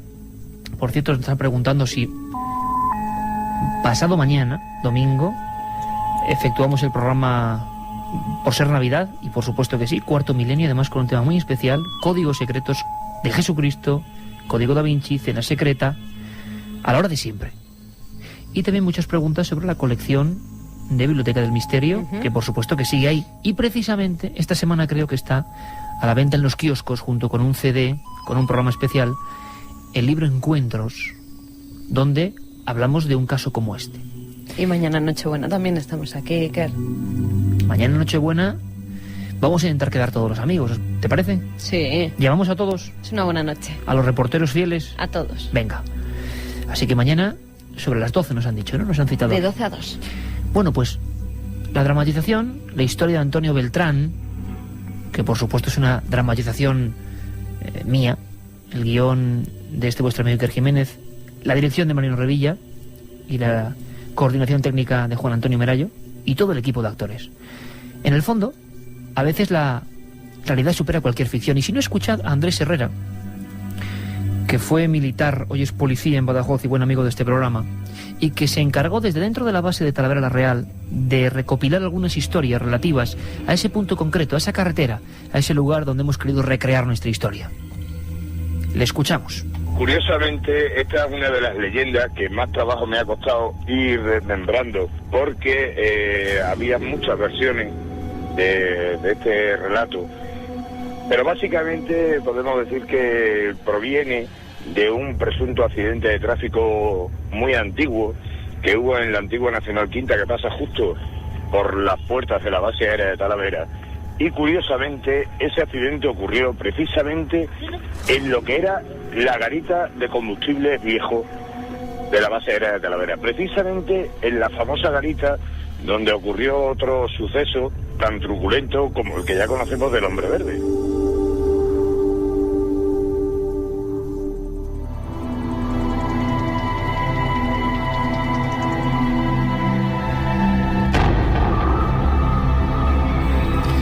Ahí está el testimonio de Andrés Herrera, un hombre que trabajó, pero vamos, con sudor y con lágrimas, recopilando una información que suele estar siempre secreta, quizá porque, como decía él, ese incidente de la noche del miedo, esos 3 soldados que disparan contra una figura que se aproxima a ellos con brazos en cruz en mitad de la noche, en ese punto concreto del Nacional 5, la antigua Nacional 5, pues motivó una operación de silencio tremenda. Sin embargo, es curioso que el mito, la historia y la leyenda, muchos años antes, se producía exactamente ahí. A veces es singular cómo en algunos sitios se solapan las historias, una detrás de otra y siempre en el mismo sitio. Quizá la clave precisamente está eso, en el sitio. Hay versiones de fuera y versiones de dentro de la base. Hay versiones de personas que han pasado por esa zona de la base aérea de Talavera, de la antigua Nacional Quinta, que va de Madrid a Badajoz, en el sentido de que, bueno, se encontraban con una figura fantasmal, habitualmente vestida de blanco, con una especie de vestido largo hasta los tobillos, sin mucha definición. Eso por lo que respecta a los conductores. Pero por lo que respecta a los soldados de la base, incluso algunos que han llegado incluso a disparar a la figura por puro miedo, y nos consta de forma fehaciente que lo han hecho. Esta figura ha llegado incluso a la tapia de la base, digo, a atravesar en sentido literal, desde la carretera hasta el interior de la base, y una vez dentro ha desaparecido. Manda un SMS al 7640. Escribe la palabra milenio, espacio y lo que nos quieras contar. Comentaristas de Milenio 3. Sabemos que siempre hay alguien al otro lado. 2:10. Siempre en directo, la nave del misterio. Por cierto, si estáis circulando por esas carreteras, ante todo por encima del miedo, de las historias, de que nos contéis vuestros casos, mucha precaución. Mucha precaución, que estas navidades hay que celebrarlas pues todos juntos. Por cierto que, hablando de eso, de los lugares, ¿por qué los cruces de caminos? Antes un amigo daba una interesante nota un tanto macabra. Los suicidas desde el medievo, enterrados, decapitados en esos cruces de caminos, los cruceiros de la Galicia profunda. Tenemos la suerte de contar con otro buen amigo, que es el antropólogo José Luis Cardero, que ha investigado este asunto y el miedo a los aparecidos, el miedo a la noche, el miedo a los caminos. Había una vez un viejo investigador que me dijo: es la prueba del caminante solitario, y me hacía la siguiente propuesta: ir por un camino de noche y encontrarte con alguien que avanza en la absoluta lejanía. ¿Tú qué haces, Carmen? ¿Te apartas? ¿Te das la vuelta? ¿Te cruzas con él? Es una figura sombría que se aproxima. Me escondo. ¿Ves? Es curioso, porque quizás sea un hombre tan asustado, una mujer, como cualquiera de nosotros, pero el entorno, la noche, el hombre es un ser diurno, hace que nos protejamos con ciertas defensas. Sitios marcados, más que por el misterio, por el miedo. Se lo preguntábamos a él. Esos lugares en donde se aparecen suelen ser lugares que tienen unas características especiales, como tú sabes perfectamente. Es decir, son, por ejemplo, los caminos, son las encrucijadas, o pueden ser, por ejemplo, determinados lugares en donde la tierra confluye con el mar, o la tierra confluye con un río, pantanos, es decir, lugares que son que tienen unas características especiales, unas características de límite, ¿no? En los años 70. En mis manos este libro, un clásico, tiene casi 30 años, se llama Los hombres de negro y los ovnis. Lo publicó un argentino, bueno, pues siempre divulgador de estos asuntos en su país, Fabio Zerpa, y desgranaba algunos casos que no sabemos tan bien por qué en los años 70 se hicieron célebres, tanto en España como en ese país. Encuentros en la carretera, podría titularse este programa. Encuentros con lo desconocido. ¿Tienen explicación? ¿Son mitos? ¿O todo depende de cómo lo interpretemos? Del miedo que uno puede sentir dentro de un vehículo. En el fondo dicen los psiquiatras y los psicólogos que el vehículo es como una especie de prolongación de nuestro yo, de nuestro propio hábitat, de nuestro hogar. Y nos sentimos también intimidados. Hay un caso que es muy especial, que quiero que conozcáis. Todo un clásico. También ocurrió una noche como estas. Y estoy seguro que se sienten muy identificados todos los amigos camioneros que ahora mismo nos escuchan en cualquier ruta. En este caso nos vamos al año 1973. En su día se habló del encuentro cercano mejor estudiado de todos los tiempos. La historia de Dionisio Yanca. El domingo 28 de octubre de 1973, Dionisio Yanca emprendió viaje desde la ciudad en la que vivía, Bahía Blanca, hacia Río Gallegos, ya que debía transportar materiales de construcción con su camión. Hacia las 12:30 de la noche, Yanca se dirige hacia una estación de servicio para llenar el depósito de gasolina y se da cuenta de que la rueda trasera derecha de su camión le falta aire, pero decide seguir y cambiarla más tarde en el camino. 1 hora y media después, y aproximadamente a unos 19 kilómetros de Bahía Blanca, para el camión en el arcén de la carretera para cambiar el neumático. Observó una luz amarillenta a unos 2000 metros de distancia. Pensando que se trataba de otro automóvil, continúa con su tarea. Pero de pronto, esa luz amarilla se detiene justo detrás de él. Dionisio se queda paralizado y siente que alguien le está cogiendo por la espalda. Cuando logra levantarse, ve a 2 hombres y a una mujer pegados a él y observa cómo le agarran 2 dedos y hacen en ellos un corte. A partir de ahí no recuerda nada más, solo que 48 horas después se despertó en el Hospital Municipal de Bahía Blanca. Posteriormente, y tras ser sometido a hipnosis y después al suero de la verdad, lo que recuerda es a unos seres descendiendo de una especie de haz de luz compacto. Se le acercan y con una especie de bisturí le hacen una incisión en los dedos. Después lo introducen en una nave. Lo que Janka describe es a una mujer que le examina, ve por una especie de mampara el cielo estrellado. También observa como unos cables o mangueras flexibles salen de unas compuertas situadas en la parte inferior y van a parar a un poste de alta tensión. Más tarde se comprobaría que efectivamente ese poste aparecía roto en el lugar de los hechos. Observa de nuevo a la mujer, en esta ocasión poniéndose un guante negro con 5 punzones en la parte de la palma y haciéndole una incisión. El corte, efectivamente, aparece en el cuero cabelludo del camionero, que además muestra un hematoma. Transcurrida una media hora, ve que se abren las compuertas y es depositado en tierra mediante el haz de luz en la carretera. Un coche lo traslada y se despierta en el hospital.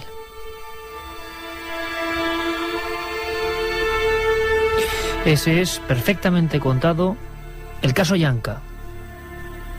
Lo que ocurre es que Dionisio, un camionero, fue casi conejillo de indias de un montón de médicos e investigadores.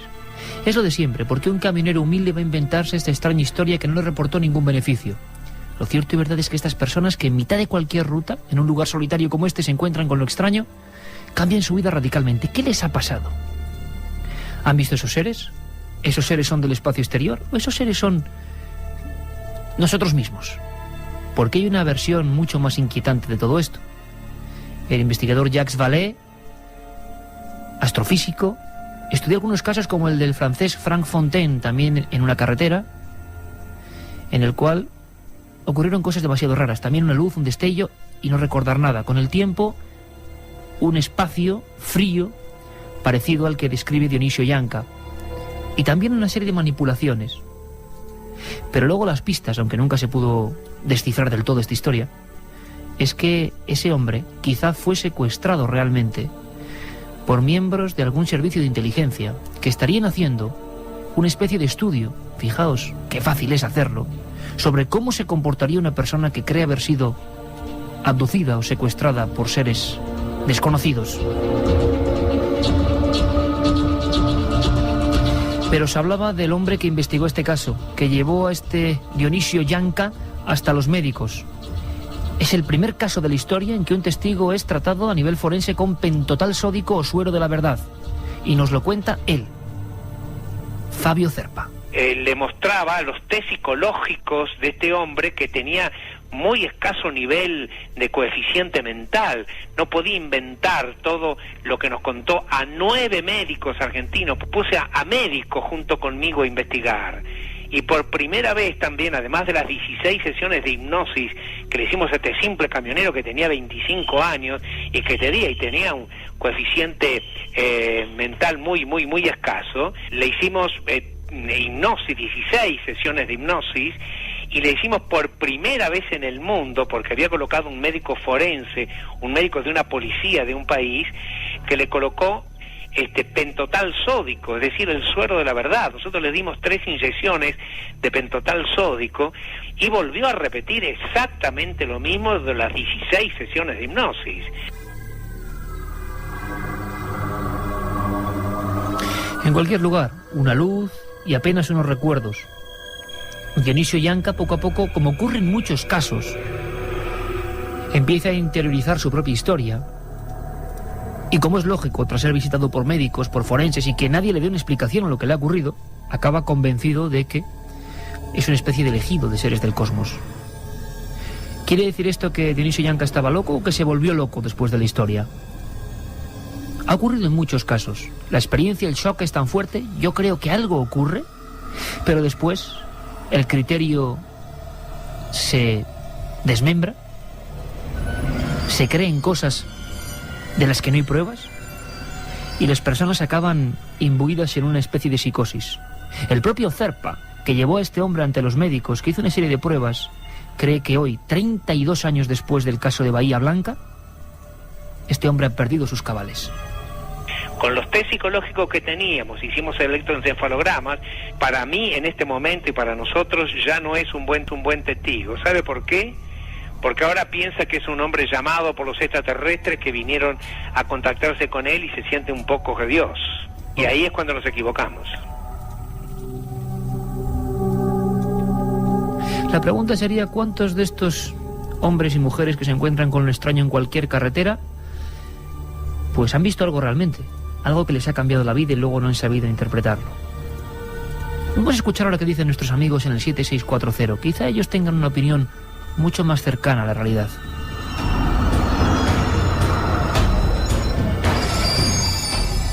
Pues un taxista nos dice, por favor, que no se me pare el coche. Soy vigilante de Valencia. Después de esta historia va a hacer las rondas el que yo te diga. Feliz Navidad a todos. Somos los guardias civiles de Castro Urdiales. Nos pasamos el tiempo en el coche y en los pueblos e impresiona. Nos toca trabajar estas fiestas. Pues muchos saludos y buena suerte también en estas fiestas. Guardia civil que ha sido protagonista de muchos casos. Estoy recordando uno cerca de Pozo Amargo, provincia de Albacete. Bueno, una visión muy extraña de una especie de figura que describían los dos miembros de la Benemérita como un... ¿Sabes los típicos maniquís sin cara, con varias piezas articuladas que utilizan los pintores, con una cabeza un poco bombada? Imaginaos a un individuo así en mitad de la carretera. Imaginaos que vuestro coche se acerca hacia él, da las largas, no se aparta y el coche se para. Pero es que el coche se para y el individuo sigue unos 50 metros sin moverse. Y se produce una serie de, vamos a decirlo así, de momento de tensión. Los agentes no saben qué hacer, año 81. El individuo no se mueve y entonces es cuando se da cuenta de que es bastante alto. Por supuesto, además, el aparataje eléctrico del coche se viene abajo, la batería al parecer se gasta en ese preciso momento, y entonces se produce un instante en el cual todo es oscuridad, y ese ser poco a poco se gira como si fuera un militar, un robot, y se mete en el lado derecho de la carretera y desaparece. Los guardias civiles pudieron contactar andando carretera a través, por supuesto no en el mismo lugar donde apareció este ser, e informaron en el cuartelillo correspondiente. Hay muchos casos de este tipo, de visiones en mitad de la carretera, de visiones extrañas. José Germán nos dice, yo soy de Almendralejo y esa historia es muy real. Una noche volvía de ver a mi novia y 100 metros antes de un cruce vi la figura de un anciano con la boca abierta y un paraguas en la mano. Eran las 4 de la madrugada, nos dice Alberto. Otro Alberto, en este caso desde Cáceres, que nos dice que tiene los pelos de punta y que se le han quitado las ganas de conducir de noche. Hola, es la primera vez que me habéis hecho pasar tanto miedo. Conozco la zona y nunca más voy a pasar de noche por allí. Llevo 5 años pasando por allí para llevar a mi novia, pero a partir de hoy nada será igual. Nos escribe un amigo desde Badajoz. Yo estuve en ese cuartel de maniobras hará 5 años y una de las noches dando una vuelta nos pareció ver a alguien en la carretera. Echamos a correr. Soy Adai, mi padre también ha visto a la portuguesa debajo del árbol. Lo pasó muy mal e incluso necesitó ayuda psicológica. Como siempre, analizando una historia surgen muchas más. Testimonios callados que ahora pues quieren gritar de alguna manera, aunque sea a través de esta vía, que ellos también lo vieron. En ese libro, en ese trabajo de 3 años de investigación, La Noche del Miedo, incluso pude hablar con personas que habían sido, con nombres y apellidos y sus fotografías, ametralladas en esa Nacional 5, pues por una serie de errores en una noche de pánico. Totalmente justificable, no en el sentido de ametrallar a alguien, sino en el sentido de que el pánico y la histeria se apoderó de toda esa zona aquel 12 de noviembre de 1976. Sin duda alguna, una noche de auténtico miedo. Como, Alberto, miedo pasó mucha gente creyendo que había sido teletransportada, ¿no? Sí, tenemos que hablar de un caso que yo creo que fue de boca en boca en Argentina, un poco se convirtió en una de las leyendas urbanas y a partir de ahí pues empezaron a ocurrir muchos sucesos extraños, de repente empezaron a ocurrir apariciones, avistamientos ovni y bueno, pues una investigación que fue llevando pues hacia descubrir que verdaderamente esa teletransportación tal y como nos habían contado tampoco existió, ¿no? Parece ser que llevó una investigación, que parece ser que se estaba pues promocionando una película de aquel entonces y que todo había sido una pequeña farsa, un pequeño montaje. Lo que sí dio pie es a otras leyendas, a otras historias, y a partir de ese suceso, llamado el caso Vidal, empezaron a ocurrir diferentes cosas extrañas, ¿no? El relato robot sería un coche, va caminando y de repente la típica niebla, densa niebla, y de repente la primera historia que al final nunca se supo si era verdad, mentira, la historia del caso Vidal. Es que ya lo estoy viendo, ¿eh? A muchos de nuestros oyentes conduciendo en este momento, a lo mejor incluso, pues fíjate, por un paraje de estos oscuros. Y quién sabe, a lo mejor miran la ventanilla y empiezan a descubrir que empieza a llegar esa neblina. No sé si alguno de nuestros oyentes se atrevería para ir a una gasolinera a estas horas a echar gasolina. A lo mejor resulta que en vez de cobrarles en euros, pues no sé, les cobran en otra moneda.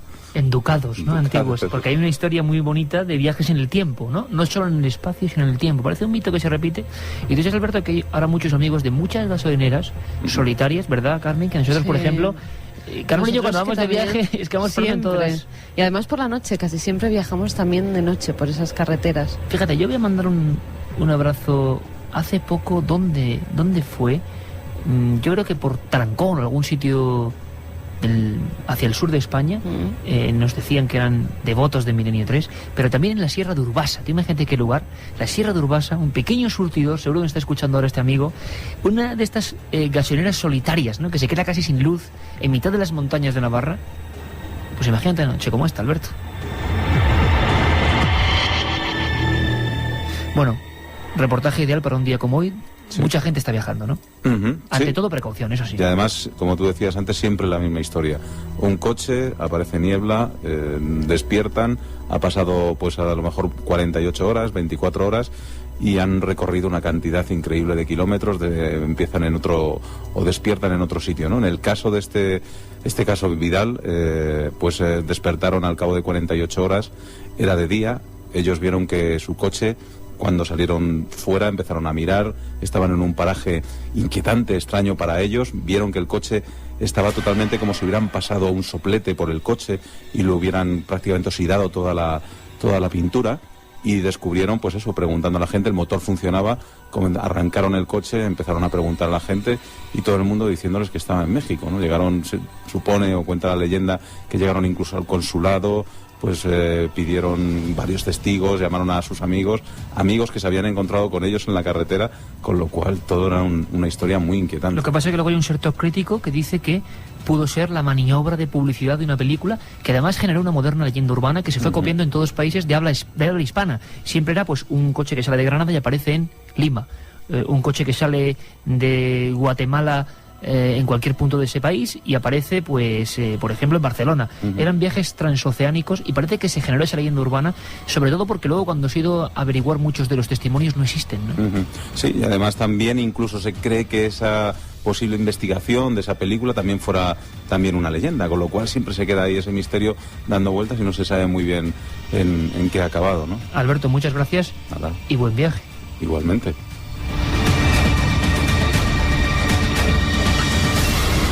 Por cierto que hablamos, Alberto Granado nos comentaba que los grandes casos, pues bueno, están ahí y son muy polémicos, pero es que hay algunos que sí tienen nombres y apellidos. Hay algunos que sí tienen nombres y apellidos. Escuchamos a Fabio Cerpa y luego Carmen nos va a contar la historia del que se llamó, misma franja de tiempo, años 70, principios, por qué ocurría esto en esa época, incidente, quedaos con el nombre, Brunelli Porchetto. Por ejemplo, para Brunelli Porchetto iban en una ruta con un viejo Ford, y de repente hacen un recorrido de 180 kilómetros, lo hacen prácticamente en 40 minutos, que es imposible de hacerlo, que ellos en determinado momento sienten como que están flotando con el auto, ven como una luz alargada al costado del camino, claro que era la nave que evidentemente los transportó, los sacó del lugar a donde estaban y los llevó para adelante.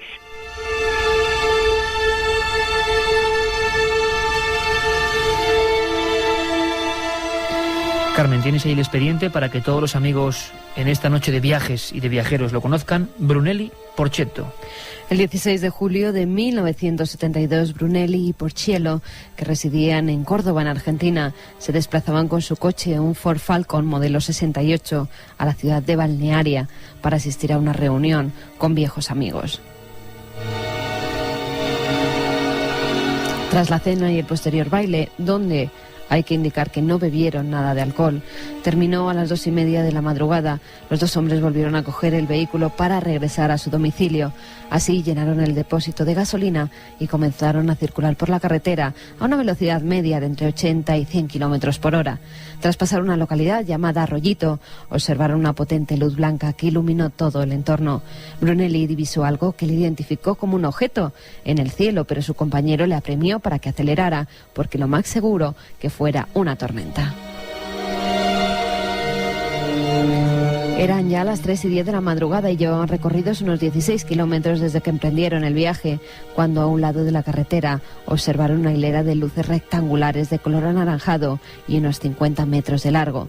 De pronto se dieron cuenta que ya estaban a pocos kilómetros de su destino, pero deberían haber tardado unas 2 horas y habían realizado todo el recorrido, incluso la parada, echar gasolina, las luces, en menos de 1 hora. En ese momento Iker casi no se dieron cuenta, pero el día después comprobaron que el depósito de gasolina pues había gastado muy poco, efectivamente como si tan solo hubieran circulado unos pocos kilómetros.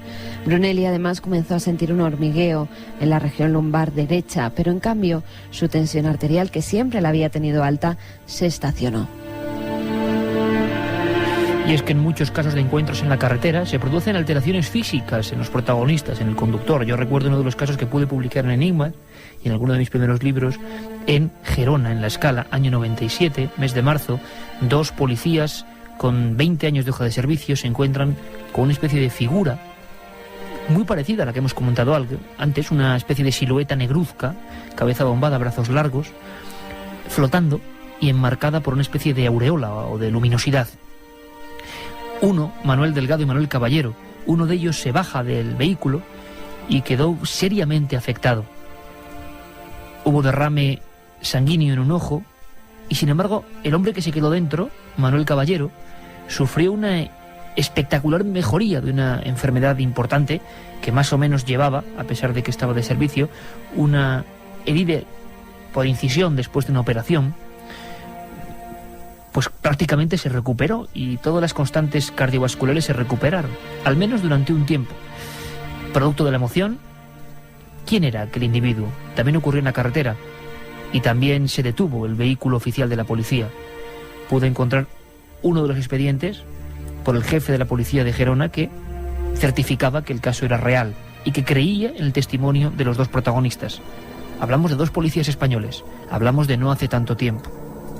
Y seguimos hablando de más casos que ocurren en rutas, casi siempre, como decimos, carreteras secundarias, casi siempre en lugares donde de repente el paraje se vuelve monocorde, donde no te cruzas con otros coches. Y me gustaría decir 2 características que yo me he encontrado durante mucho tiempo investigando este tipo de sucesos.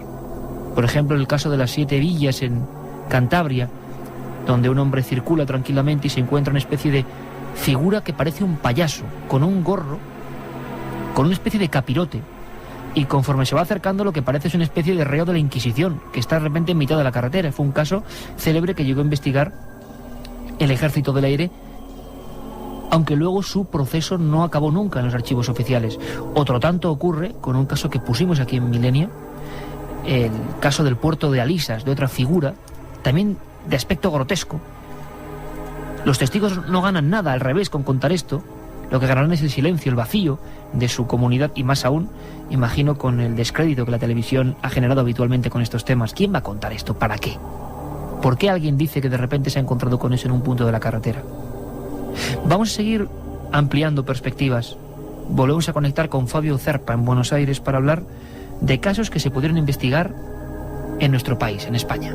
Hay un caso también de un médico madrileño que yo investigué también, que prácticamente hace Sevilla y Madrid, lo hace prácticamente en 40 minutos, y estoy hablando de 20 años atrás, o más quizá.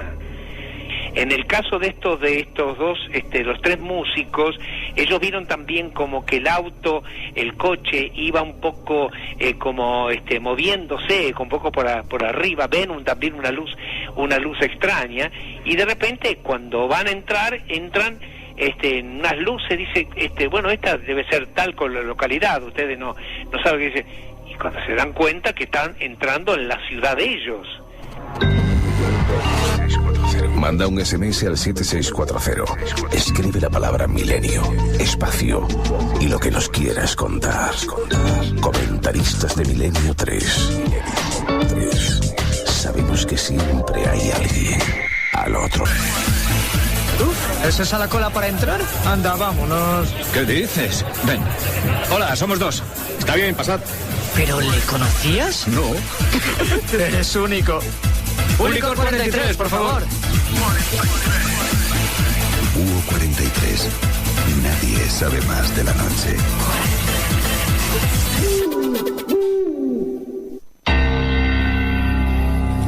Sientes la necesidad de contactar con alguien del otro lado. Milenio 3, Cadena Ser.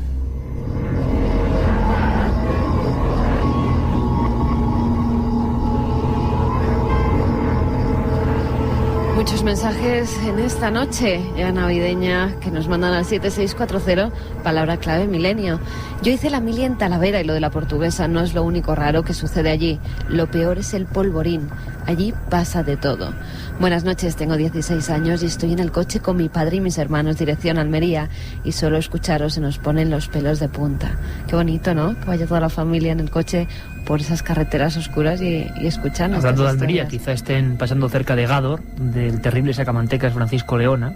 Tú arréglalo, Iker. No, porque es que allí yo recuerdo que recogí testimonios que la gente pensaba que el espíritu de Leona, todavía, con los niños en un saco, de ahí nace el mito del hombre del saco, seguía vagando por las montañas de aspecto lunar de esa provincia, ¿no? ¿Y te imaginas la escena, Carmen? De Leona, con el niño en el saco, y también en Almería, bueno, pues la Roya, ¿no? Los extraños fuegos fatuos que quemaban a la gente y a los enseres en la Roya. Igual están en uno de esos dos puntos, espero que no. Pues tú imagínate esta imagen terrible que nos cuenta Manuel desde Ibiza. Hubo un atropello, un ciclista acabó destrozado, una pierna quedó colgada del tendido eléctrico y bastante gente ha visto el espectro del ciclista. Voluntarios de Cruz Roja. Hemos atendido accidentes en un cruce Antigua Nacional 3 con carretera Tielmes y todos cuentan que se les cruza una mujer con pelo largo. Es curioso, a ver si podíamos conectar con alguno de estos para futuros programas, de futuros amigos también, ¿no? De la Cruz Roja, que saben de muchas historias, igual que cualquier servicio, ¿no? Tanto de fuerza de seguridad como servicio público. Hay historias. Hay una, por ejemplo, en un pueblo concreto de Levante, cerca de la población de Silla, que hablaban de lo que provocaba algún accidente. Bueno, imagino que esto es leyenda, ¿no? Pero nosotros estamos dando esta información, que es la que nos transmiten. Y fíjate, esto fue en el año 91, se publicó en la prensa local, hablaban de un huertano, de una especie de figura, de un agricultor, pero como del siglo XVIII-XIX, que algunas personas habían visto que el atuendo, la ropa, no era la actual. El tipo de albarcas que llevaban, el tipo incluso de herramientas para la tierra, bueno, tenían ese aspecto mucho más antiguo. Curioso. Mi padre es taxista y una noche vio una mujer vestida de blanco y de época en una carretera secundaria de Málaga. Felices fiestas, pues igualmente.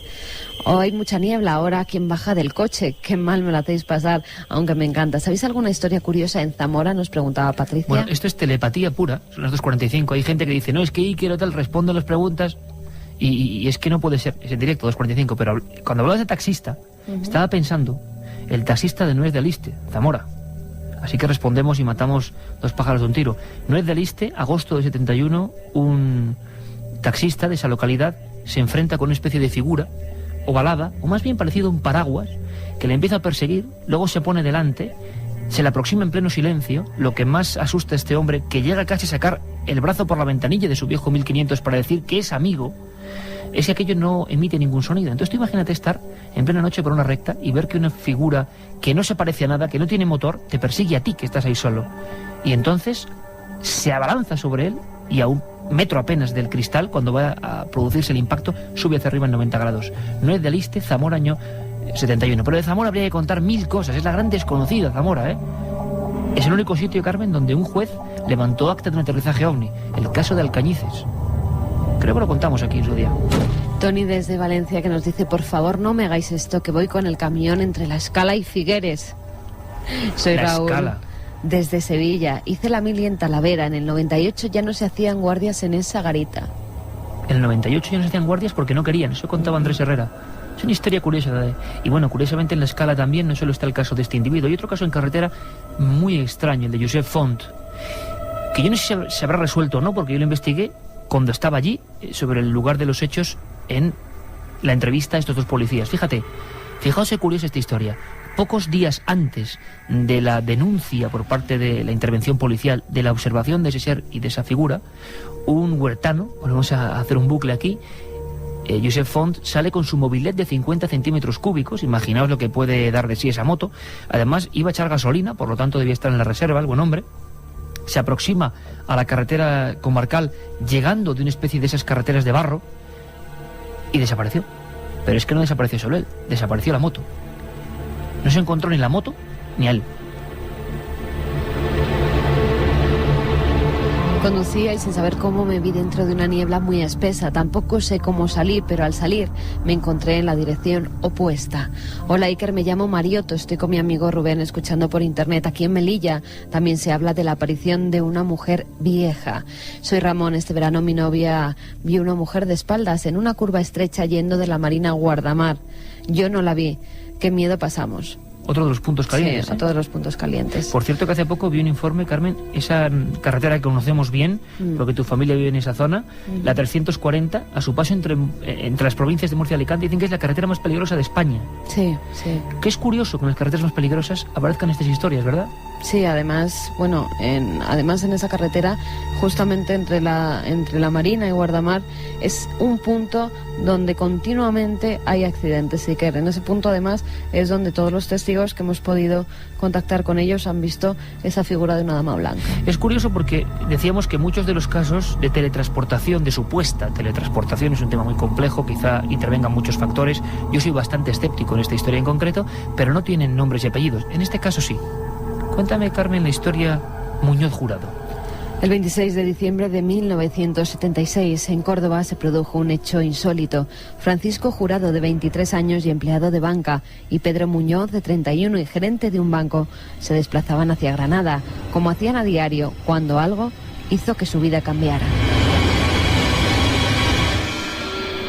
Hacia las 5:30 de la mañana cogieron el coche y se dispusieron a conducir por la carretera que une Córdoba y Granada, la 423. Iba cada uno pensando en sus cosas cuando el más joven gritó: ¡la luz! Ambos observaron cómo detrás de un monte que se hallaba a la izquierda del conductor había una intensa luz blanco-azulada.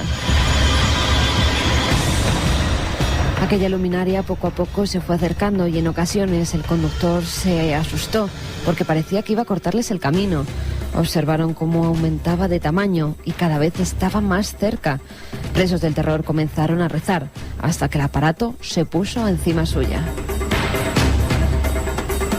Vieron cómo se balanceaba sin emitir ningún tipo de sonido y tras tenerlo a unos 3 metros de distancia decidieron hacer un rápido giro, dar la vuelta hasta que por fin lograron perderla de vista. Llegaron al domicilio y allí narraron el suceso a sus familiares, que se percataron de que ambos chicos tenían sus cabellos imantados. Días después comprobaron que se habían vuelto más sensibles al frío y al calor. Observaron en su dormitorio pequeñas luminarias que revoloteaban sobre sus cuerpos y los de sus parejas. Todos estos síntomas se fueron debilitando con el tiempo, pero lo que no podían controlar era un sueño que se repetía todas las noches. Una carretera, una solitaria y oscura carretera en la que se adentraban para no salir nunca de ella. Y es que lo extraño, el fantasma, el aparecido, sigue siendo un gran tabú, y sobre todo cuando aparece en nuestra ruta, en nuestro camino.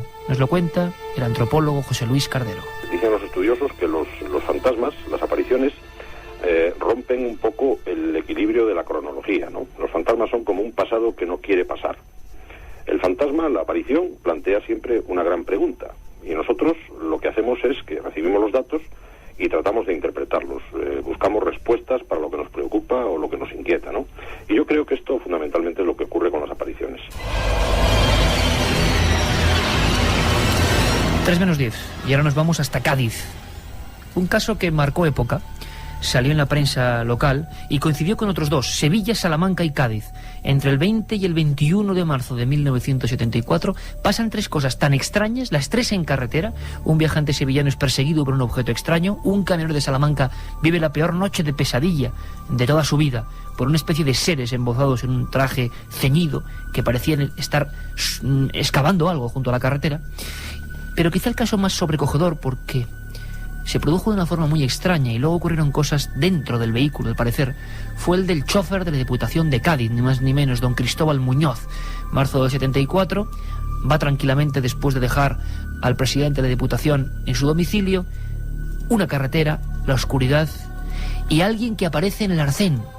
Un autoestopista, alguien que pide ayuda, no, de nuevo esa rigidez, esa especie de figuras que no sabemos por qué, aparecen como si no tuviesen consciencia de que están ahí, como si no nos diesen ninguna importancia, como decía José Luis Cardero, como un pasado que no quiere pasar, que está ahí, que de repente en la coordenada se ha colado de rondón. Pudo entrevistar a este testigo, y además mejor que nadie, nuestro compañero en Cádiz, José Antonio Caravaca. Le escuchamos. Y acercándose al cruce de Rota y Jerez, y siempre esto es un detalle muy interesante, puesto los encuentros se suelen producir, sobre todo cuando son en carretera, cerca de un cruce, observa una extraña niebla, una niebla que apenas deja ver la carretera.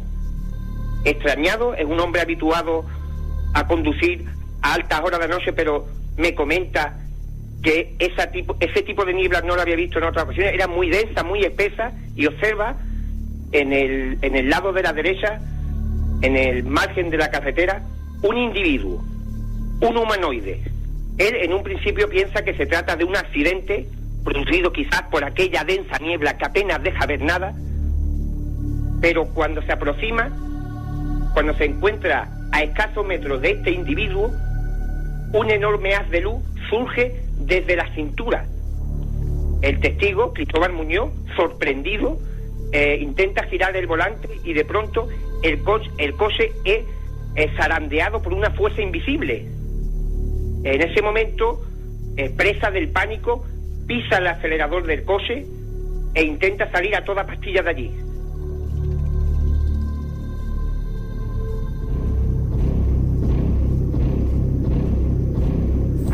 Un individuo alto, aparentemente normal, que no hizo ningún movimiento y que destelló desde la altura de la cintura el coche del chofer de la Diputación de Cádiz. Un miedo que se reprodujo durante años a pasar siquiera por el mismo lugar, haciendo un rodeo gigantesco con el coche oficial y el presidente de la Diputación dentro para no pasar de nuevo. El miedo a estos sitios se queda grabado en la memoria. Incluso Cristóbal Muñoz es un hombre recio, auténtico, que sigue sin creer en historias de fantasmas. Él simplemente dice que lo vio. Pero hay algo que nunca se había contado, algo que descubrió nuestro compañero José Antonio Caravaca, ese gran investigador de campo de las tierras de Algeciras. Pudo entrevistarlo en muchas ocasiones. Él nunca había vuelto a querer contar la historia. Pero es que pasó algo dentro del coche. Eso quizás es lo más tenebroso. Cuando huye de allí, cuando, según la prensa nacional, dijeron que el chofer y su coche se zarandearon como una hoja, como si una mano invisible los revolotease, ocurrió algo dentro del pequeño habitáculo. Nos lo cuenta José Antonio Caravaca. Siente una fuerza tremenda que zarandea todo el vehículo, un SEAT 1500 oficial, es zarandeado y, fíjate, Iker, de pronto siente que aquel ser se ha introducido en el vehículo. Es una impresión que tiene el testigo, de que aquella extraña entidad se ha colado en su automóvil. Imaginaros, a las 4 de la madrugada, rodeados de niebla, aquel ser emite un potente haz de luz y parece que se introduce dentro del vehículo. En ese momento, ya presa total del pánico, Cristóbal Muñoz, a través del retrovisor, comprueba que detrás del coche no hay nada. Y todo esto incluso le lleva a casi perder el control del automóvil y salirse de la carretera. Posteriormente, alejado ya, gira la cabeza y ve que no hay ni el menor rastro, ni del humanoide, ni de la luz.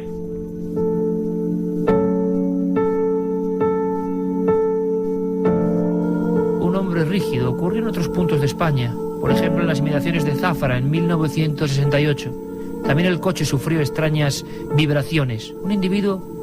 Por cierto, Alberto, Tú haces mucho esa ruta y me estabas comentando que hay una característica especial que desde luego yo no conocía. Sí, es un paraje extraño y además siempre vas acompañado por un lateral por la valla de la base de Rota. Una valla de alambre de unos 2 metros y medio de altura, y yo creo que siempre te van acompañando pues luces curiosas, ¿no? Vas yendo desde Rota hacia Jerez, ves a la derecha esa base de Rota, ves de vez en cuando alguna patrulla por la noche, ves alguna linterna, ves a alguien dentro de esa base, y la verdad es que es bastante inquietante. Y luego pues un poco más adelante, cuando uno se desvía hacia la izquierda y vaya en dirección a Jerez, pues la verdad es que a la derecha también hay una especie como de cuartel abandonado o algo así, que tiene como una garita fantasma, y uno pasa, la verdad es que es una zona un poco inquietante. Pues me acabas de dar un dato muy interesante, porque estos casos como el que escuchábamos antes de la Portuguesa, de Talavera Real, también es una base aérea. Carretera, encrucijada, cruce y visiones cerca de una base. Habría que investigar. Carmen, acabamos con testimonios de los oyentes que hoy desde luego han inundado. Sí, además es que es noche propicia, pero que tengan mucho cuidadito porque hay mucha niebla por toda España, ¿eh? Que vayan con cuidado, despacito, que se llega. Estoy trabajando en la gasolinera de La Mancha, gracias a tu programa Creo en lo Paranormal. Su padre es guardia civil y vio algo, nos dice. Soy un ingeniero de rosca o técnico superior en movimientos de mercancía. Pues mola esto del teletransporte, a ver si me toca y me libro de un viaje. Saludos. Estaría mal, ¿eh? Soy guarda de un coto de caza en la campiña cordobesa y estoy con el coche en medio de los olivos y solo. Estoy acongojado, pero gracias por acompañarnos. Estoy conduciendo por una carretera secundaria de Huesca dirección Zaragoza, que hay niebla y además estoy en reserva y ya no sé qué hacer. Pues si se te para el coche, llámanos que te mandamos a alguien. Yo estoy pensando ahora en la sensación que tuvo que tener, fuera lo que fuese lo que vio, ese hombre del chofer de Bollación de Cádiz, Cristóbal Muñoz, cuando durante unos minutos cree que ese individuo está dentro de su coche. ¿Cómo se tiene que pasar, Saludos, yo hice la mili en Talavera y me tocaba recoger los perros en la furgoneta de madrugada y algunos perros no querían entrar en ciertas garitas. Hombre, una de ellas, la de la Portuguesa, se ganó ese nombre, seguro. Soy guardia civil y con el compañero que estoy ahora de patrulla vimos a un grupo de 4 personas y cuando bajamos no había nadie. Saludos desde Santander. Iker, soy un camionero, estoy a la altura de Manzanares, dirección Madrid, con una noche de niebla muy mala y me tenéis acongojado. Un saludo de Juan Miguel. Hombre, cerca de Manzanares estaba también el tío Garrampa. La historia del tío Garrampa, otro de tantos sacamantecas que actuaban y decían, fíjate la historia, iba en un coche fúnebre. Casi nada. Bueno, tú viviste algo parecido en Toledo, ¿no? Que tuviste una aparición dentro de un vehículo, en este caso era Pedro Espinosa, pero casi te digo sí, mismo. Cierto, cierto. Nuestro técnico en exteriores, también? Pedro Espinosa, que de repente, menos lo que ponemos un poco de humor, se apareció como alma en pena, además bastante pálido estaba Pedro, dándonos la mano por detrás, imaginaos, escondido detrás de la furgoneta de la SER entre todo tipo de maletas, y alargó nuestra mano cuando estábamos investigando de noche, imaginaos el susto. Anda, que menudo equipo. Luego dicen que son valientes. En el puesto de socorro de Puente Genil se escuchaban accidentes que no se producían. Todos teníamos la sensación de que alguien pasaba por la ventana. Lo dejamos ahí con ese mensaje. Alberto, Noel, Carmen, bueno, que paséis feliz noche y mañana aquí nos encontramos pues casi después de cenar, justo después de cenar. Venga. Hacia las 12, con una gran tertulia. Un abrazo, amigos. Un beso.